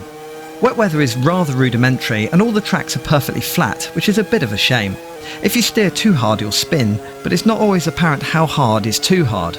Monaco, I was interested in how they modelled things. There are quite a few massive building sprites, so I was looking forward to seeing how they implemented the tunnel, and they didn't. There's no tunnel, not even a darken effect on the road. This is seriously disappointing, seeing as how many F1 games on the SNES managed it. Overall, a nice looking, nice sounding, but not always easy to play F1 game. Jeff Crammond's final F1 game was Grand Prix 4 and came out on the PC in mid-2002. An Xbox version was planned but got canned. This covered the 2001 season, so it was released the closest yet to the actual season it represented. It was also an enormous step up, GPS mapped accurate tracks, a 60 frames per second graphics engine, and TV cameras that felt near real on how they zoomed in and followed the action. Some scenery items are a little oversized, but it makes it somehow feel more real and intense. Wet weather at Spa is okay, there's not much fogging, so it feels a bit clear even with heavy rain, but the physics make up for it. Helmet cam has an accurate field of vision, so the game might feel a bit slow in car, but you can adjust this or use the T-Cam rollover bar camera if you prefer. The game has the same awesome wet weather with a drying line approach should the rain ease off, making tyre choice critical. Monaco feels massive and detailed compared to other games with a lot of unique scenery objects. The sound is okay, with 3D sound options that don't work very well on modern hardware. On the downside, the game is prone to crashing quite a bit. Everything else from Grand Prix 3 carries over, like debris collisions, rollable destructible cars, marshals that push crash cars out of the way, even your car being lowered off the jacks in the pit lane and ushered out by a team member isn't something that's often seen these days. Grand Prix 4 was rightly considered a legendary game. And now from the sublime to the ridiculous. Sony went through a thankfully brief phase of deciding the original PlayStation was only good for arcade variants of their licensed racing games. Thus it had WRC Arcade and this game, Formula 1 Arcade, both released in 2002. Whilst the WRC game was a toned down yet still generally realistic title, Formula 1 Arcade leaned hard into the arcade aspect. This game was programmed by Studio 33. It covers the 2001 season despite there already being Formula 1 2001 on the PlayStation and launching around the time the PS2 got Formula 1 2002 from Sony. This is a massive arcade game with overly bright colours, Mario Kart style power-ups and a countdown timer. Expect things like oversized tyres for a grip improvement, turbo boosts, repairs, invulnerability, autopilot and so on. Tracks are largely accurate though, and the frame rate is one of the best on the original PlayStation. It has simplified arcade handling, but you can still even have a steering assist. There are special effects like fireworks and 3 random biplanes flying around the tracks, though I'm not sure why. Spa is played in the evening, but there are no weather controls. The track is still well modelled. Monaco likewise has a realistic track model, essentially using the same 3D as Formula 1 2001 on the PlayStation, but with nicer lighting due to the later time of day. This game is a bit of an oddball, but it's playable nonetheless. And doesn't your car look like something from futuristic racer Roll Cage when the oversized tyre power-up is activated? The PlayStation 2 received Formula 1 2002, developed by Studio Liverpool, and again there was the option of a free DVD summarising the real-life F1 2001 season. The graphic optimisation, combined with TV cameras that pull back a long way, makes the game look very low-res. Rival cars weave about a lot, unnaturally at times. Overall, it just looks a little drab at Hockenheim here. Spa in the wet looks sort of purple. I'm not sure if that's an emulation issue or just how it looked, and reflections look a bit weird sometimes. Handling is once again pretty sensitive on a joypad. It doesn't really look that wet, but you can skid easily enough should you brake or accelerate too hard. Monaco is heavily remodelled compared to Formula 1 2001, using large background photos to flesh out the scenery, but the low-res distant banners around the track are a bit distracting. At least the run into the city looks less like a small village in this game, and more like Monaco. Next up is another PS2 game, this being Grand Prix Challenge by Atari. It was programmed by Melbourne House, who made the later Le Mans 24-hour game on the Dreamcast, and is reusing the same Atari-owned Grand Prix title as the Jeff Crammond series. This is the best-looking PS2 F1 game so far. It uses permanent interlacing to keep up a decent frame rate, so I had to employ a deinterlace filter in the PSSX2 emulator to make this look watchable, instead of full of lines. Music plays throughout. It can be disabled, but I left it at default settings. Computer-controlled cars race well against each other. Tracks need unlocking, but there are cheat names you can enter to unlock them, which is what I did. The cockpit view is a bit high up, and the car is a little bit twitchy, even with traction control enabled. There's a lot of detail in Spa, but no reflections on the road surface. Monaco is highly detailed, with possibly even more buildings than in real life. The crowds are well animated with flags, camera flashes, and even the odd smoke flare. The boats and distant scenery look pretty. A very good effort all round. I like how the crowd gasp if you touch a barrier. In 2003, Electronic Arts called time on their F1 series. Rather than licensing the 2003 season, they instead made a game covering 4 seasons from 1999 to 2002. This was the first time you could race 1999 content in an EA title. The console versions were called F1 Career Challenge and were developed again by Visual Sciences, releasing on the PS2, Xbox and GameCube. The PC version was again by Image Space Inc., but had a different title, being called F1 Challenge 99 to 02. The main reason being that the console versions had a comprehensive career mode, whilst the PC version was more a case of choose the season you want to simulate, then play. For the consoles, I'm looking at the PS2 version again. This shows incremental improvements over F1 2002. Here I'm showing the 2002 season, as it's the most recent season in the game. Depth of field blur can be a bit much on the TV camera view though.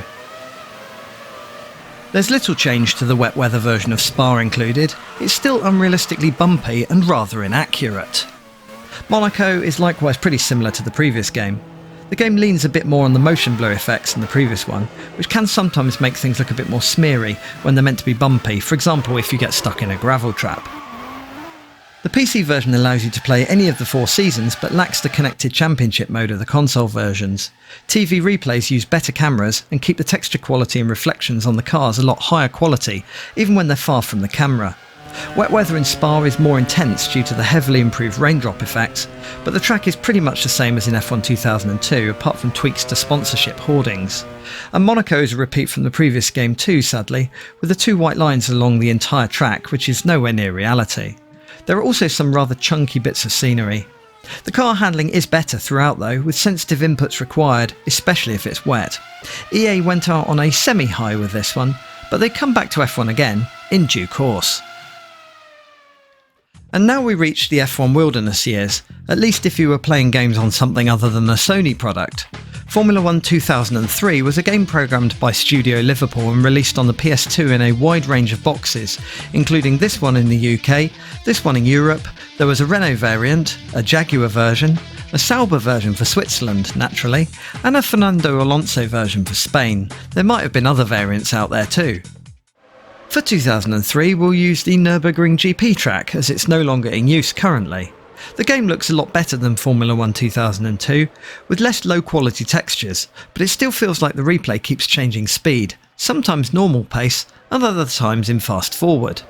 Sadly, there was no Spa in the real-life 2003 season, so I'm using Suzuki in Japan instead. The wet weather effects are pretty good, but the raindrops just fall vertically, though there are droplets on your visor at least. Here I'm using the dynamic cockpit cam that turns to look into the corners a bit. It maybe makes things a bit more difficult to play. The curbs reflecting on the inside of the car is a little bit weird though. Monaco is a nice step up as well compared to the previous game. The car reflections look great, but you can still see some textures de-blurring into view as they get nearer the camera, particularly trees. The Monaco hillside looks much more dense and realistic in the distance. This was a good step forward overall. The next PlayStation exclusive was F104. This was the first Sony game to switch to the F1 title instead of spelling out Formula 1. This game also added some historic unlockable cars, as well as a more detailed career mode. It released in this box in Europe, this Barrichello-focused one, another Alonso-focused version, and one bigging up the BAR Honda team for Japan. I'm running this one at a 4:3 aspect ratio, as 16:9 widescreen cuts off the top and bottom of the picture. Here we are at Bahrain, which was new in 2004. The game uses rather dynamic TV cameras with a lot of unrealistic tilted angles.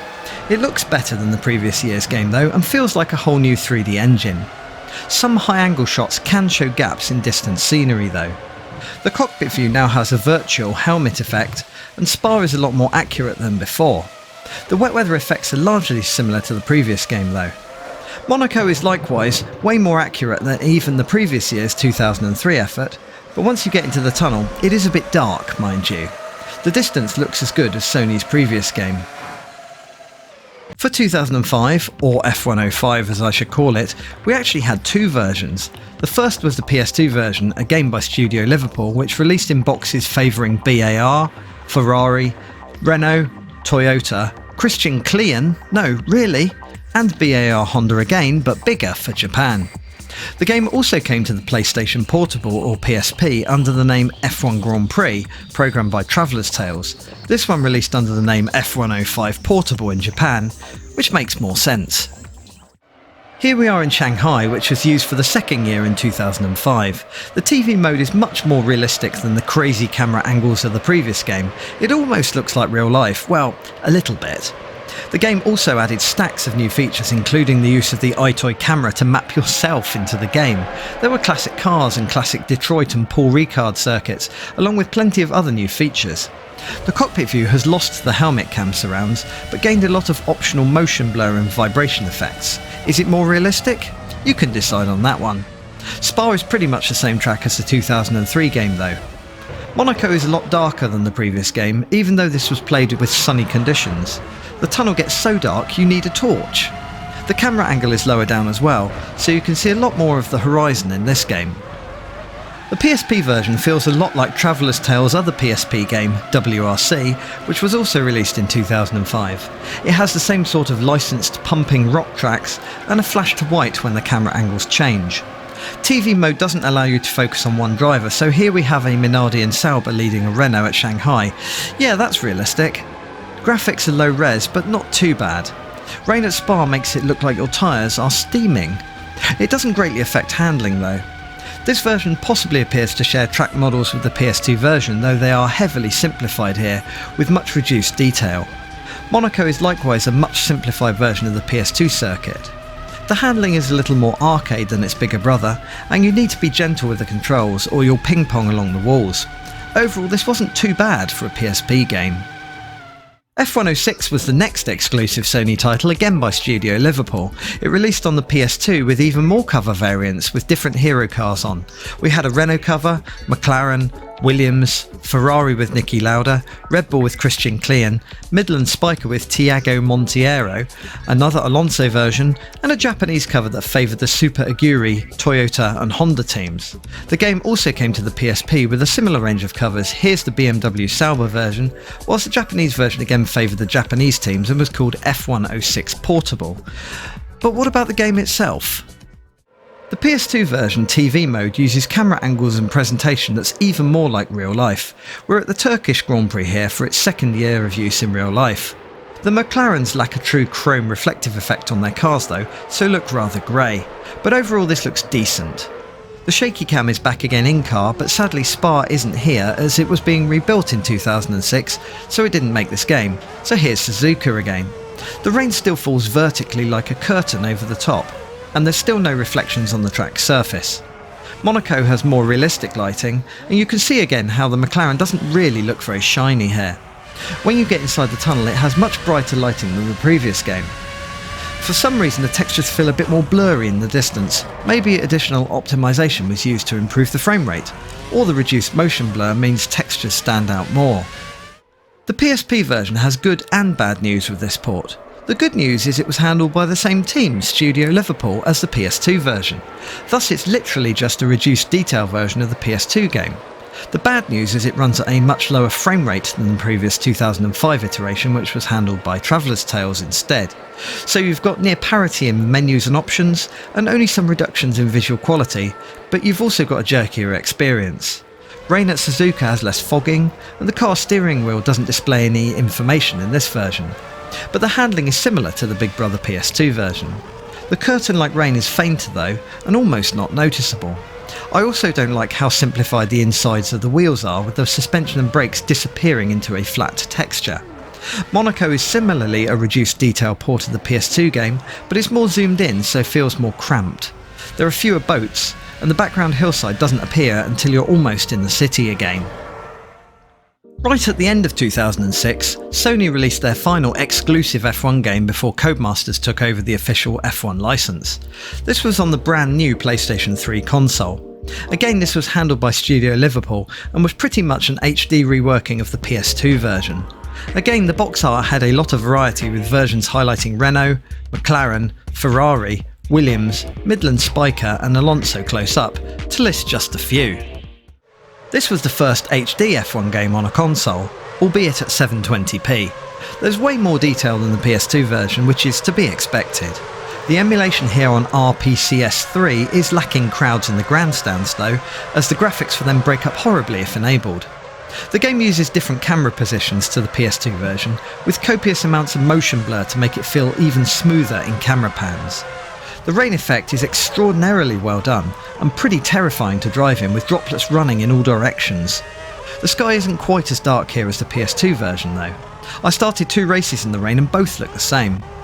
There's still not really any reflections on the track surface mind you, but the skies look great.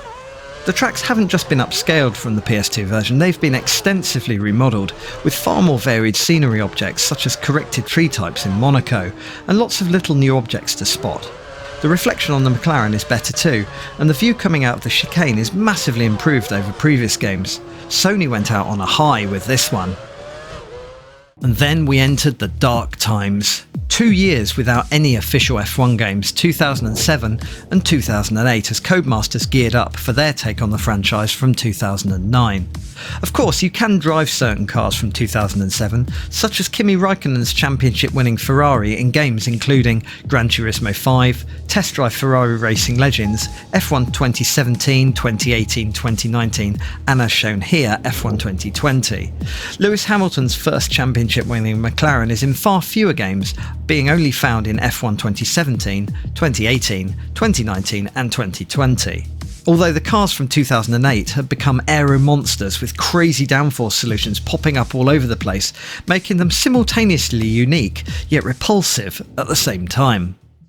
As their official high-end consoles and PC F1 game wouldn't debut until 2010, Codemasters decided not to waste their 2009 license and got Sumo Digital to crank out a game for the Nintendo Wii and PSP consoles. They also made a port for iPhones too. Let's have a look at all 3 versions. First up, here's the Wii version at the new for 2009 Abu Dhabi circuit at Yas Marina. This game is a fairly sensitive, somewhat arcade interpretation of Formula 1. The graphics are okay for a Wii game, brighter than the previous 2006 PS2 game, but not particularly detailed. The frame rate does tend to dip in places, as I'm using the Dolphin emulator and my computer can't quite keep up. The cockpit view is rather simple, as are the wet weather effects, but if it gets really wet you can see some reflections on the track surface in places. Monaco is actually nicely detailed, but the sensitive, somewhat slidey handling can make it a bit hard going. The car also loves to lock up if you're not using analog controls. The PSP port is basically a graphically reduced, but feature-complete mobile port of the Wii version. It's slightly easier to play via emulation using the PP-SSPP emulator.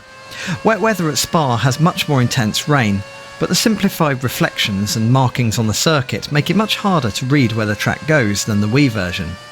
Lighting in Monaco is simplified, as are the car shadows, looking particularly pixelated. And after the tunnel you notice how heavily optimised the hillside background is. It is playable though. Now the iOS version is no longer available and can't be easily emulated either, so here's some of the trailer for it. It appears to be an even more reduced version of the Wii and PSP game. Obviously the game uses tilt to steer, as advertised here, and it looks possibly slightly easier to handle than the other versions. In short, pretty much what you'd expect from a Wii to PSP to iOS conversion. So here we go, the start of the mainline Codemasters games. I'll be looking at more than just those games though, so don't switch off yet, stick with it to see what's coming up. F1 2010 released on the PC, PS3 and Xbox 360. I'll just look at the PC version for the Codemasters games, as the console versions are largely the same, give or take graphical optimisations and tweaks and tucks to make them run better on lesser hardware. There was also a port to iPhones by Jump Games, which we'll touch upon in a minute. Here we are at Singapore's night race. 2010 was the third year this track was in use. F1 2010 has a pretty gloomy appearance with plenty of bloom and gritty filtering. The camera angles in the replay mode here aren't very true to life, with lots of tracking cameras and whizzy angles. Nighttime looks a bit grey and flat and nothing really pops visually. Spa in the rain is kind of brown, as is a lot of this game, as that seemed to be the thing for early 2010s video games. Wet weather effects are pretty decent, and reflections on the car and road surface look fine. The raindrops on your visor are nice, but don't move across the screen at all. Monaco has a gloomy late afternoon vibe. As I said, everything in this game is a bit brown or grey, and not very vibrant, which was kind of a hangover from the first Race Driver Grid game. This tinting was often called a ruder version of a urine filter. There's no white lines in the tunnel and some unexpected banking. Overall though, this was a sharp-looking but pretty drab initial F1 game from Codemasters. But what about the iOS version? Well, this was handled by Jump Games and their trailer is something. It looks very low detail and not particularly smooth, but that might just be the way they captured the footage badly. What the trailer doesn't give away is the gameplay, as it just shows cars driving past. I did however find some footage of the iOS version in action at Australia, and again it doesn't seem very smooth. If you had this game, feel free to comment on how it played. And here's a little bit of the Catalunya track in Spain too, which seems just as stuttery. Let's move on. F1 2011 released on a few more platforms. Apart from the PC, it also released on PS3, Xbox 360, PS Vita and Nintendo 3DS. I'll look at the PC, Vita and 3DS ports here, and also touch upon the no longer available iOS port as well, as that one's pretty special. First up, here's the PC game at the Korean Grand Prix, which was seeing its second year of use in 2011. The game is much brighter than F1 2010, but pretty dense with the fogging effects, so it looks a bit grey. Camera angles in the replay mode are again rather unrealistic. Spa feels much wetter and more dramatic than F1 2010. I'm not sure whether the steering wheel really projected that much out of the cockpit on turns though. Monaco appears to be the right time of day, with much brighter graphics, rather than the weird bloom-filled Half-Light version in F1 2010. The crowds around the track seem to have been reduced a bit in this game though. The Vita version was handled by Sumo Digital, and it's essentially F1 2009 with improved 3D models. I'm using the Vulkan renderer in Vita 3K here for Korea, as it has less glitches. The textures are rather fuzzy though, and the gameplay is somewhat arcade. The sound seems to be a bit glitchy, but that might be down to emulation. Spa I've switched to using the OpenGL renderer, as Vulkan obscures the cockpit with graphics from the rollover bar. The texturing is more gritty using this renderer, and the reflections are questionable at best. It's back to the Vulkan renderer for Monaco. It's very colourful and bright, and the game enjoys using bloom, much like the PC and console versions. It still has the grandstand entering the harbour chicane, which was removed from the PC and console versions, showing this map is probably derived from F1 2009 as well. The 3DS port was also handled by Sumo Digital and can be emulated more easily than the Vita port. It's heavily graphically reduced, mind you, but fully feature matched. It's amusing how wheels become spheres at a distance though. Wet weather reflections at Spa are more intense than the Vita version. The sound is working better in this emulator as well. Monaco on the emulator has an interesting bug, where all the 3D city graphics vanish, then reappear, then vanish again. Even the tunnel only has part of its 3D model showing. Ah, the joys of emulation. Here are some shots from the intro to the Monaco race to show what we're missing, which is largely the Vita version in lower resolution with blurrier, yet still colourful textures. The revolving camera, as you follow a car out on track, does still show all the graphics, so I'm not sure why the emulator has such a struggle with graphics whilst in gameplay. Anyway, let's look at something shocking. Jump Games somehow was still involved with the mobile ports, and the trailer looks pretty decent for a mobile game, but the footage of cars racing doesn't show a lot of racing and has awful sound effects of road cars and poor-looking CGI sequences woven into them. But why? Well, I found some gameplay footage from Canada, and right off the line something is clearly up, as the car starts shuddering and coming to a standstill. At least the driving model seems to be okay, and the track map has the corners in the right places too, I suppose. But when you get back to the start-finish line, all the rival cars are stuck, quivering in piles along the track. But maybe this was an early version or didn't like the hardware it was running on, as I also found this footage of Spa. I've muted the audio as it had random music playing instead of game sound effects, but here you can see the track is pretty badly modelled and has a lot of pop-in. And finally, here's some really low quality jerky footage of Monaco, so you can see how the track was modelled in this port, which is pretty basically. I mean, you can tell it's Monaco, but it's nothing terribly special, and the draw depth means you can't see that far into the distance. Anyway, let's move on. In 2012, before the release of the console and PC game, a browser-based game called F1 Online The Game launched. This allowed you to build and manage your own team, so it was sort of a management game, but also had some point-and-click racing sequences set across a selection of real and fictional race circuits, as Codemaster's own trailer shows here. I never actually played this, so I have absolutely no opinion about it. It's obviously dead now, but the top-down approach will return in more than one upcoming title. The official F1 2012 game would release on the PC, PS3, Xbox 360, and would also get ported to the Mac later by Feral Interactive. Again, I'll use the PC version for this video. For this year we're looking at Valencia, which was the final year this track was included in Formula 1. Car reflections have improved, but everything still feels quite hazy, rather heavy on the bloom effects, and almost brown. Wet weather has improved a bit, with some helmet droplets moving around a little and joining together. The raindrops fall vertically downwards though instead of towards you, as they did in F1 2011, which feels a bit odd. Monaco is a lot more blown out lighting wise, with all the buildings feeling a shade of white, really rather desaturated and not very warm or colourful, apart from the advertising hoardings. But at least the chrome on the McLaren looks great though. Joining the official game and F1 Online The Game was a third F1 title released in 2012, which was the kart racing game F1 Race Stars. This used caricatures of the race drivers, then added a few fictional racers into the mix as well. It released on the PC, PS3, Xbox 360 and later on the Nintendo Wii U console with this powered up edition that included all the DLC content. There was also an iOS edition which was a bit different for several reasons, which I'll touch on in a minute. Let's look at the PC version.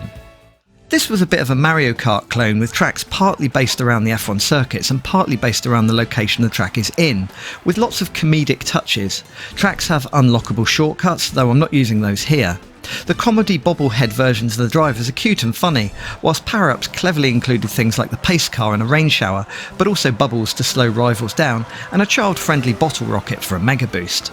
Handling aims for semi-realism, so you actually have to slow down for corners, and almost all the reviews then complained it lacked a boost drifting mechanic, like the Mario and Sonic kart racing games. The Valencia circuit is largely bright and cheerful. At Spa I'm using the optional monsoon modifier to make it rain all the time. The track opens with a pit straight, then dives into a Belgian chocolate factory, of course, and eventually sticks you down through Eau Rouge to collect some power-ups, before diving out into the countryside. Monaco begins like real life, but you go hard left and then boost into the mountains instead. You then work your way back down, where the lack of drifting doesn't particularly help with all the hairpins. Eventually you get back onto the track and make your way down to the tunnel, which is present and correct. The latter part of the track is pretty realistic, to a degree anyway. I mean, there's an optional shortcut where you literally drive over the swimming pool, but hey, arcade racing game here. The iOS version was a little different, as it used the 2013 teams instead and added the often requested boost drift power slides into the game. There's a much higher camera angle and a lot of gameplay additions and changes, plus a lot of coins to purchase items in-game. It was free to play, but included an optional welcome pack adding premium content, but you could also pay to unlock content quicker in the game.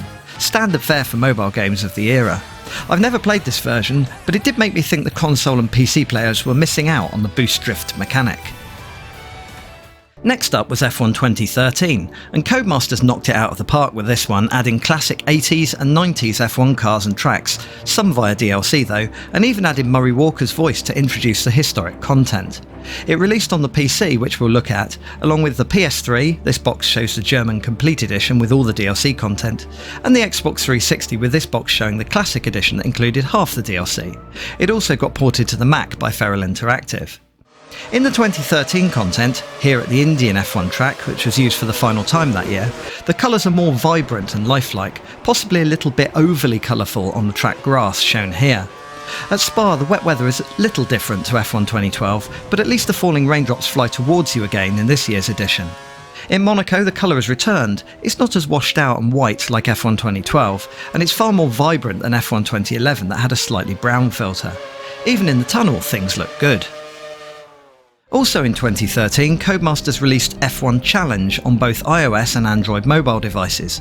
This was unrelated to F1 Challenge on the Sega Saturn and F1 Career Challenge or F1 Challenge 99-02 on the PC and consoles. I guess it could be said that naming F1 games itself could be a challenge. Here's Codemasters' launch trailer, where you can see mobile game content has come a long way from the previous iOS titles graphically. But look, it's a similar top-down mechanic to F1 Online the game, but here the gameplay was more around time trials, duels and challenges, with only short races against 12 cars being possible. Overall, this seems to be a rather reduced affair compared to the console and PC game, and I've never played it. It's on to F1 2014 next, which came out on the PC, PS3 and Xbox 360. There was no Mac port for this one. Here we are at the Kota track, which was used for the third year in 2014. This game had hugely reduced content compared to F1 2013, with all the classic content removed, as Codemasters were working on a brand new game engine for F1 2015, which would also include the 2014 season, making this title largely redundant, especially on PC. The new cars are smaller but sound worse, though that's not really Codemasters' fault. They don't really handle as nicely though. The wet weather effects are largely identical to F1 2013, though handling is a bit more sketchy in the wet. Monaco likewise feels pretty similar, but there are changes such as the addition of the yacht club building on the left as you leave the tunnel. This was present in real life in 2013, but didn't open until 2014. Everything's still a little bit hazy in this game though.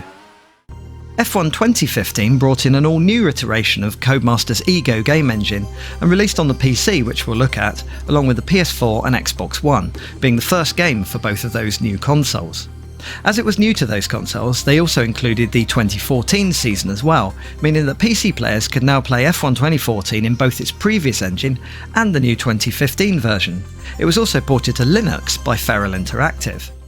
For the new game engine, I thought I'd include the Russian Grand Prix at Sochi, which was used for the second year in 2015. The new game engine is fast and detailed, but seems to once again look a bit grey when watching a race, with somewhat drab lighting and fogging making it look particularly hazy. This game wouldn't work on my Logitech G920 wheel properly, so I'm using a gamepad at Spa, so excuse the twitchy steering. The wet weather is comparable to previous games generally speaking. The raindrops and spray effects at slower speeds can look really nice, but you're usually travelling too fast to see them.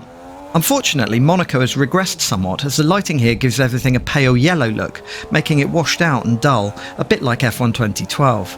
There are finally road markings inside the tunnel, missing in all games by Codemasters since 2009, but everything is so dull looking, despite racing on a clear, sunny day. F1 2016 allowed Codemasters to extend features like career mode whilst introducing the safety car and virtual safety car. It released on the PC, PS4, Xbox One and was ported to the Mac and streamed on tvOS, but it also received a mobile port to Android and iOS, which is still playable on Android, so I'll take a look at that after we've checked out the PC version. Here's a TV replay from Mexico, which was the second year since it returned in 2015. There are improvements all round from 2015, for instance it supports my steering wheel. The lighting is way better and more natural looking, with races appearing dramatic and lifelike. Some new environmental effects like leaves blowing around add character to the tracks. Spa in the rain is a bit less foggy on this run, but you can see sheets of rain coming towards you in the sky, which is pretty cool. It's pretty hard to drive in the rain though. Raindrops finally move realistically on your visor, like they did back in Jeff Crammond's Grand Prix 4 way back in 2002. That game was definitely ahead of the curve. Trees can look a bit low quality in the distance though. Monaco has improved lighting, with the yellow glare of 2015 gone. The reflections on the Ferrari are a little bit much though, as it wasn't chrome. And there are way too many leaves falling everywhere. Weirdly, all the road markings in the tunnel have gone again, as though they rolled back to the 2014 model of the track. The Android version is astonishingly close to the console game graphically, but it does lack replay mode, so I'm having to show in-game footage only. This is running in the BlueStacks player. The game doesn't support a gamepad though, so you have to use the mouse to steer and pretend to touch the screen, so I've got driving assists on, as it's otherwise really tricky without having a touchscreen device. The white lines like to go black in the distance, but they appear to do this on real hardware from videos I've seen, and I couldn't turn off the driver tags. There doesn't seem to be wet weather in this version, which is a bit of a shame, but it's tricky enough on mobile devices, I guess. At least the track models match the PC and console versions. Lighting isn't as advanced, obviously. Monaco looks good, it still seems to have all the geometry of the console version and fairly similar lighting.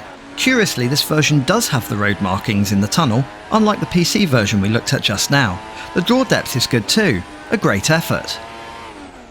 F1 2017 released in a number of different boxes, including this UK PC one, Note Alonso and Verstappen.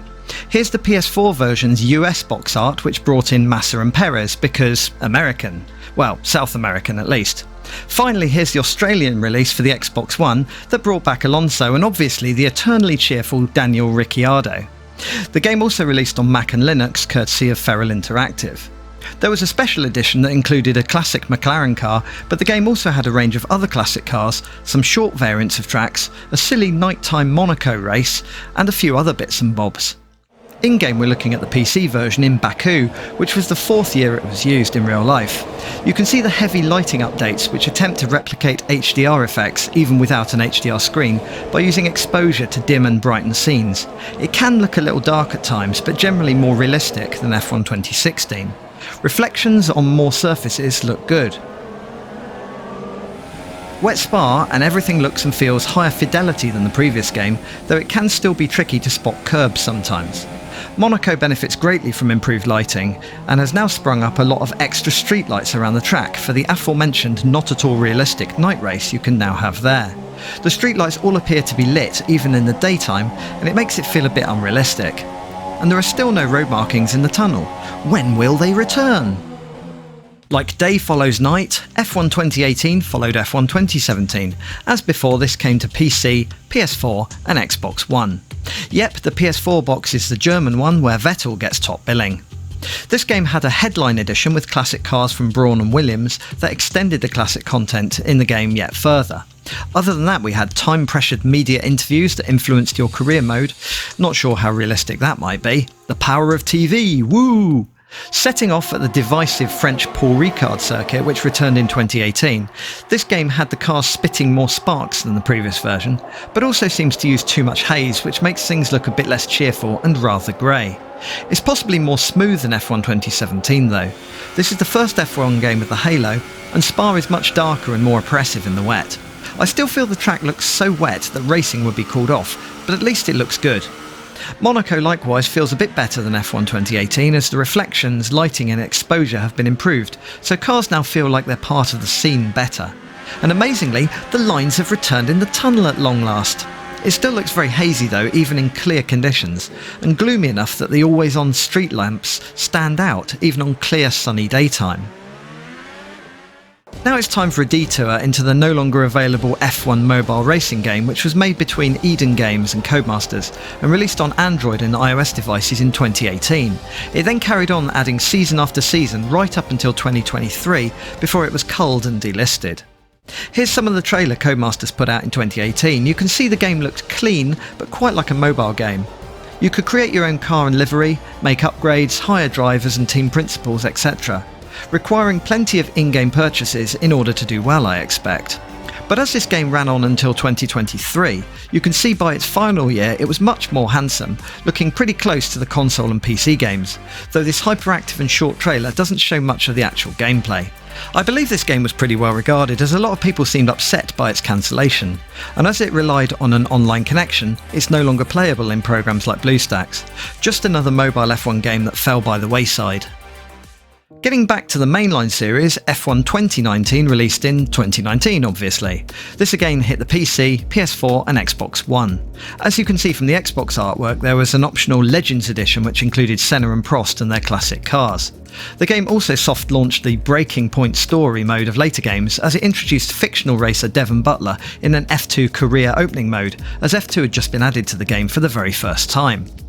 The graphics engine had a bit of a bump, on PC here moving up to DirectX 12 with some slight blur over previous titles, but it's still a very hazy looking game here in Austria with light cloud. It definitely looks realistic, if a bit too blown out when the sun hits the track and makes it nearly white. Over to the wet Spa circuit, and in the wet the reflections are now a lot more reflection-y in F1 2019, possibly making the track look too mirrored in places. The car engine sounds a lot different in this game, with the low revs chirping sound a lot crisper here. Ah, the fun of hybrids. Monaco is possibly even more gloomy than F1 2018, with even something that looks like fog in the tunnel, and a complete whiteout when you leave the tunnel. This is meant to be Southern Europe, not smoggy Shanghai. And now another detour into something a lot more detestable. F1 Delta Time was a thankfully short-lived browser-based dive into the arena of Web3 blockchain-based technology, with copious non-fungible tokens or NFTs everywhere that would have hopefully been a cash cow for the developers. This trailer shows the basic idea behind the game. Well, I say game, but it didn't really feel like one from this trailer, explaining the basic mechanics of how you could own your very own Williams or a rotating Lewis Hamilton model. However, later on in the game's life they attempted to make it a bit more game-like by grafting in a Grand Prix mode, featuring a similar top-down viewpoint to what we've seen before in things like F1 Online the Game and F1 Challenge. Quite how well this was integrated and how much fun it was, I have no idea, as I detest blockchain and crypto get-rich-quick schemes. Luckily this so-called game died back in 2022. If you experienced it, comment below. But we're still not back to the Codemasters games, as the next F1 gaming tie-up was with Real Racing 3, which being an Electronic Arts published mobile game was allowed to have official F1 content. This released on Android, iOS, Blackberry, Nvidia Shield, tvOS and probably some other platforms not mentioned. It included teams from 2019 to 2024 and a selection of tracks. 2019 has 5 locations, 2020 and 21 have 9, 22 and 23 have just 4 locations, and 2024 had 5. I'm using the 2020 season as it includes the circuits I want to show. The car handling can be a bit twitchy and easy to slide if you steer too hard though. As the game is now discontinued, I'm using a version with everything unlocked and maxed out here running on BlueStacks. Graphics are pretty nice for a mobile game. Spa has no wet weather though, but the track map is pretty accurate for the era it covered, though the wall at the bottom of Eau Rouge and at the top of Radion aren't really there in real life. Monaco is a sturdy yet narrow version of the track with plenty of scenery. It doesn't feel lifted from the Codemasters titles though, and has the blue boards blocking the view as you go through Portier, as it was a construction zone on the other side in real life. The tunnel is mostly well done, but the chicane blocking barriers to prevent cheating are a bit over the top. Like most of the recent Formula 1 games, F1 2020 released on the PC, PS4 and Xbox One. This one had special editions including an F1 70th anniversary version and a Michael Schumacher edition, with both Michael and 4 of his classic cars being added to the enormous list of classic vehicles. Otherwise the game expanded everything a bit, like being able to create your own F1 team in the My Team mode. Due to the 2020 season being Covid affected in real life, the game allowed you to play many events that were cancelled, but Codemasters never added real life stand-in locations like Mugello, Nürburgring, Imola and Turkey. Here's the PC version, which was the first game to support Nvidia DLSS, which I'm using here. It helps the frame rate on my older PC, which doesn't always look right. Here we are racing at the Vietnam circuit, which was the first, as it allowed you to race a track that never made it in real life, initially due to Covid and then financial irregularities with the venue. The game appears to have the same overly hazy and dusty look to other previous games. Maybe it would have been dusty as it's a new track, but we all never know. There are lots of seeds blowing around too, even though it's in a city centre. Wet Spa is very similar to the previous game with heavy reflections that make it hard to see curbs and on-track details. I'm not sure how I got through Radeon there. Monaco is still a touch hazy, more so than real life, and the DLSS causes your car to show ghostly reflections of itself in dark environments, like the tunnel for instance. And it still takes a while to see again after the tunnel, where it's just as hazy as F1 2019. And so to F1 2021, this one released on the PC, PS4, the new PS5, Xbox One and the new Xbox Series X. It came with an optional deluxe pack with some extra stuff to use in game, along with the first part of the Breaking Point F1 soap opera, where you can insert fictional characters into F1 and play through some lightweight drama whilst you race. Let's look at the PC version. This was the first game to implement a suite of ray tracing options, which is proving a bit much for my old Nvidia 2070 Super maxed out. I'm using ultra settings for the race at Portimao, which does include a little noise around ray traced reflections, but it's not hugely noticeable from these TV shots. At least it's not got super dense haze like F1 2020 anymore.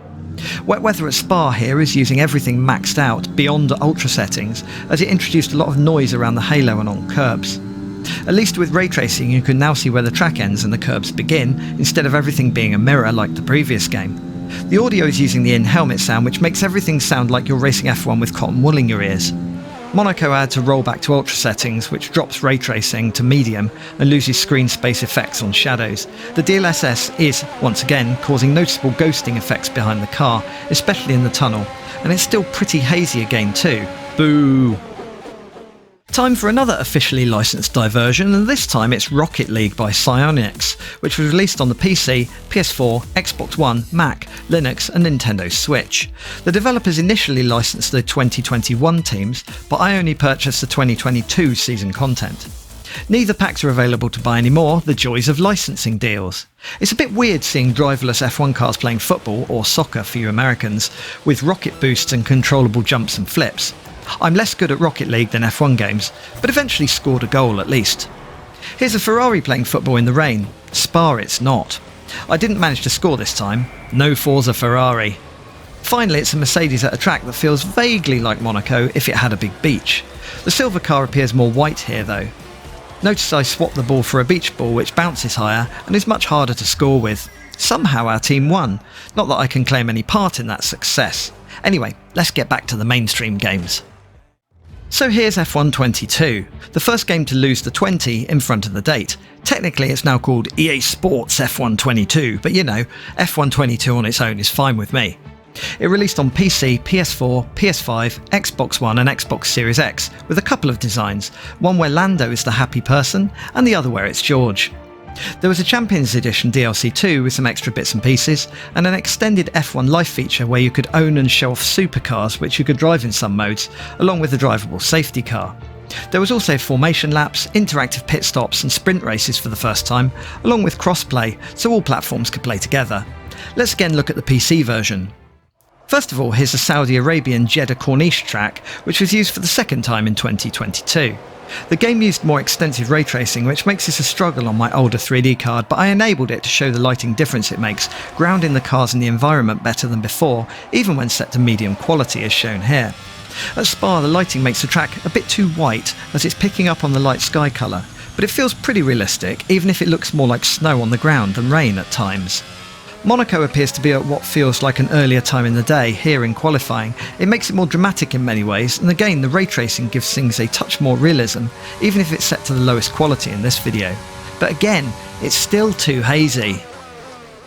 Moving away again from the Codemasters games for a second, it's time to mention the F1 arcade venues, real-life physical game racing venues which launched initially in London in November 2022, but are now popping up all over the world. This dramatic video gave a small flavour of what to expect, which seemed to be getting drunk, stuffing your face and trying to race F1 cars.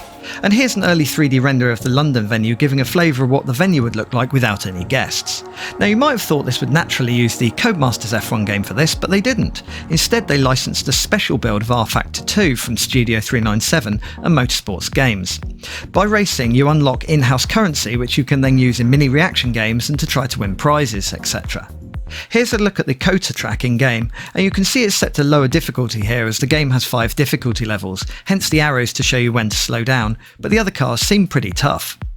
This is a look at Spa in-game, albeit in the dry, again with the racing line switched on. The developers seem to like their sparking cars here. I'm not sure how realistic the sparks look though. Apparently Monaco is available to play, but obviously no one wanted to race there, so there doesn't seem to be any footage of it online. Here instead are some replay clips from the game, again emphasising the crazy amount of sparks thrown up by cars. Coming back to the Codemasters games, next up was F123, which released on PC, PS4, PS5, Xbox One and Series X. Not sure why the latter had a different artwork though. This included a Champions edition with some items designed by Max Verstappen apparently, the second part of the soap opera Breaking Point story, the ability to run 35% race distances, which is weirdly specific, and a few other improvements and additions. In-game it's similar to F122, though here at Miami, which was used for the second year in 2022, I'm not using ray tracing, as it's a bridge too far for my PC, plus it actually makes the game look worse in intense lighting, with heavy reflections making the cars look a bit too chrome. Even the underbody glows as it reflects the brightly lit road surface. The game's colour palette doesn't really include the full black shade, which makes everything feel a bit off tint-wise. Switching to Spa and I've enabled ray tracing at medium quality, and much like F122, it's a bit too reflective of the sky, making it hard to see the curbs.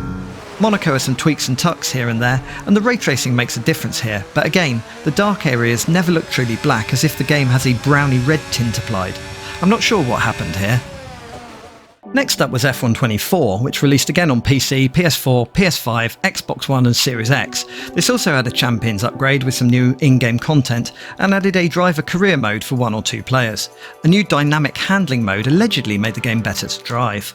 Here's the PC version at Qatar, which was used for the third year in 2024.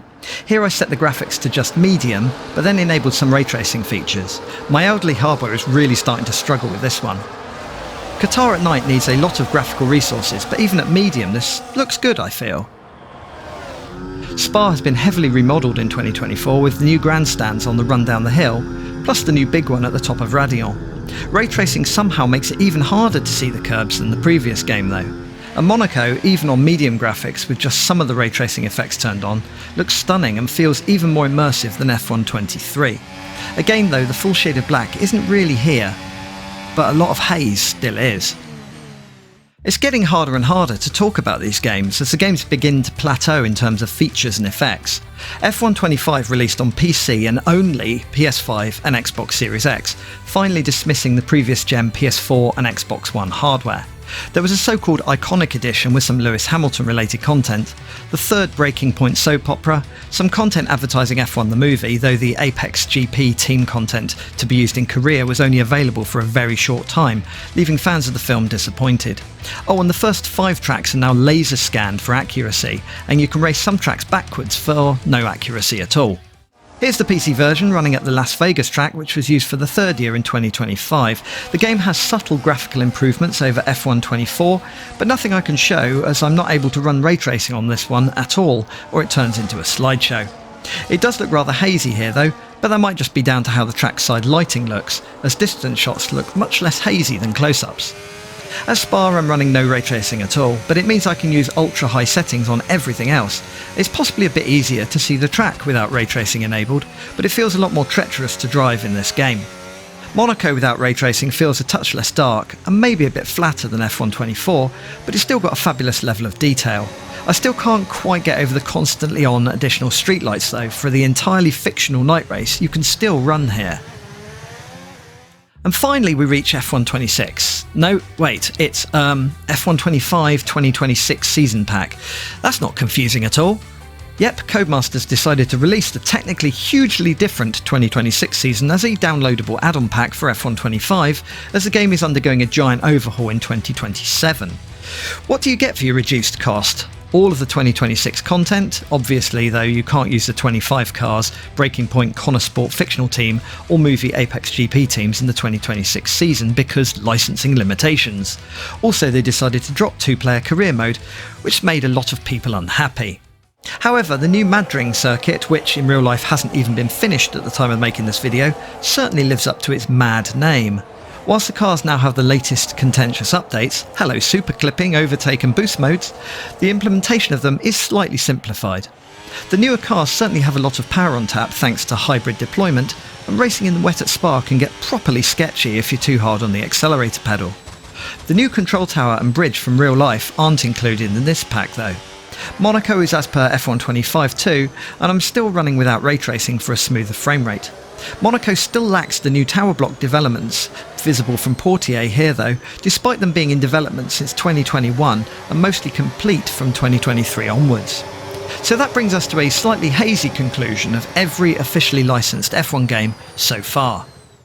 Over the years we've seen top-down games, both in the arcade and home platforms, a lot of Mode 7 games on the SNES, a number of F1 games that tried hard but didn't really hit the spot, a selection of sprite scaling F1 arcade cabinet games, a lot of rather simple handheld console games of varying quality, Jeff Crammond's Grand Prix going head-to-head with Electronic Arts F1 titles on the PC, the confusing world of F1 World Grand Prix series, Sony's exclusive F1 license era, and the rise and rise of Codemasters over the years. Oh, and several unique F1 games along the way. If you enjoyed this video through the history of official F1 games, then give this video a like, and feel free to subscribe, ring the bell, etc. to be informed when I've uploaded something new. Thanks for watching.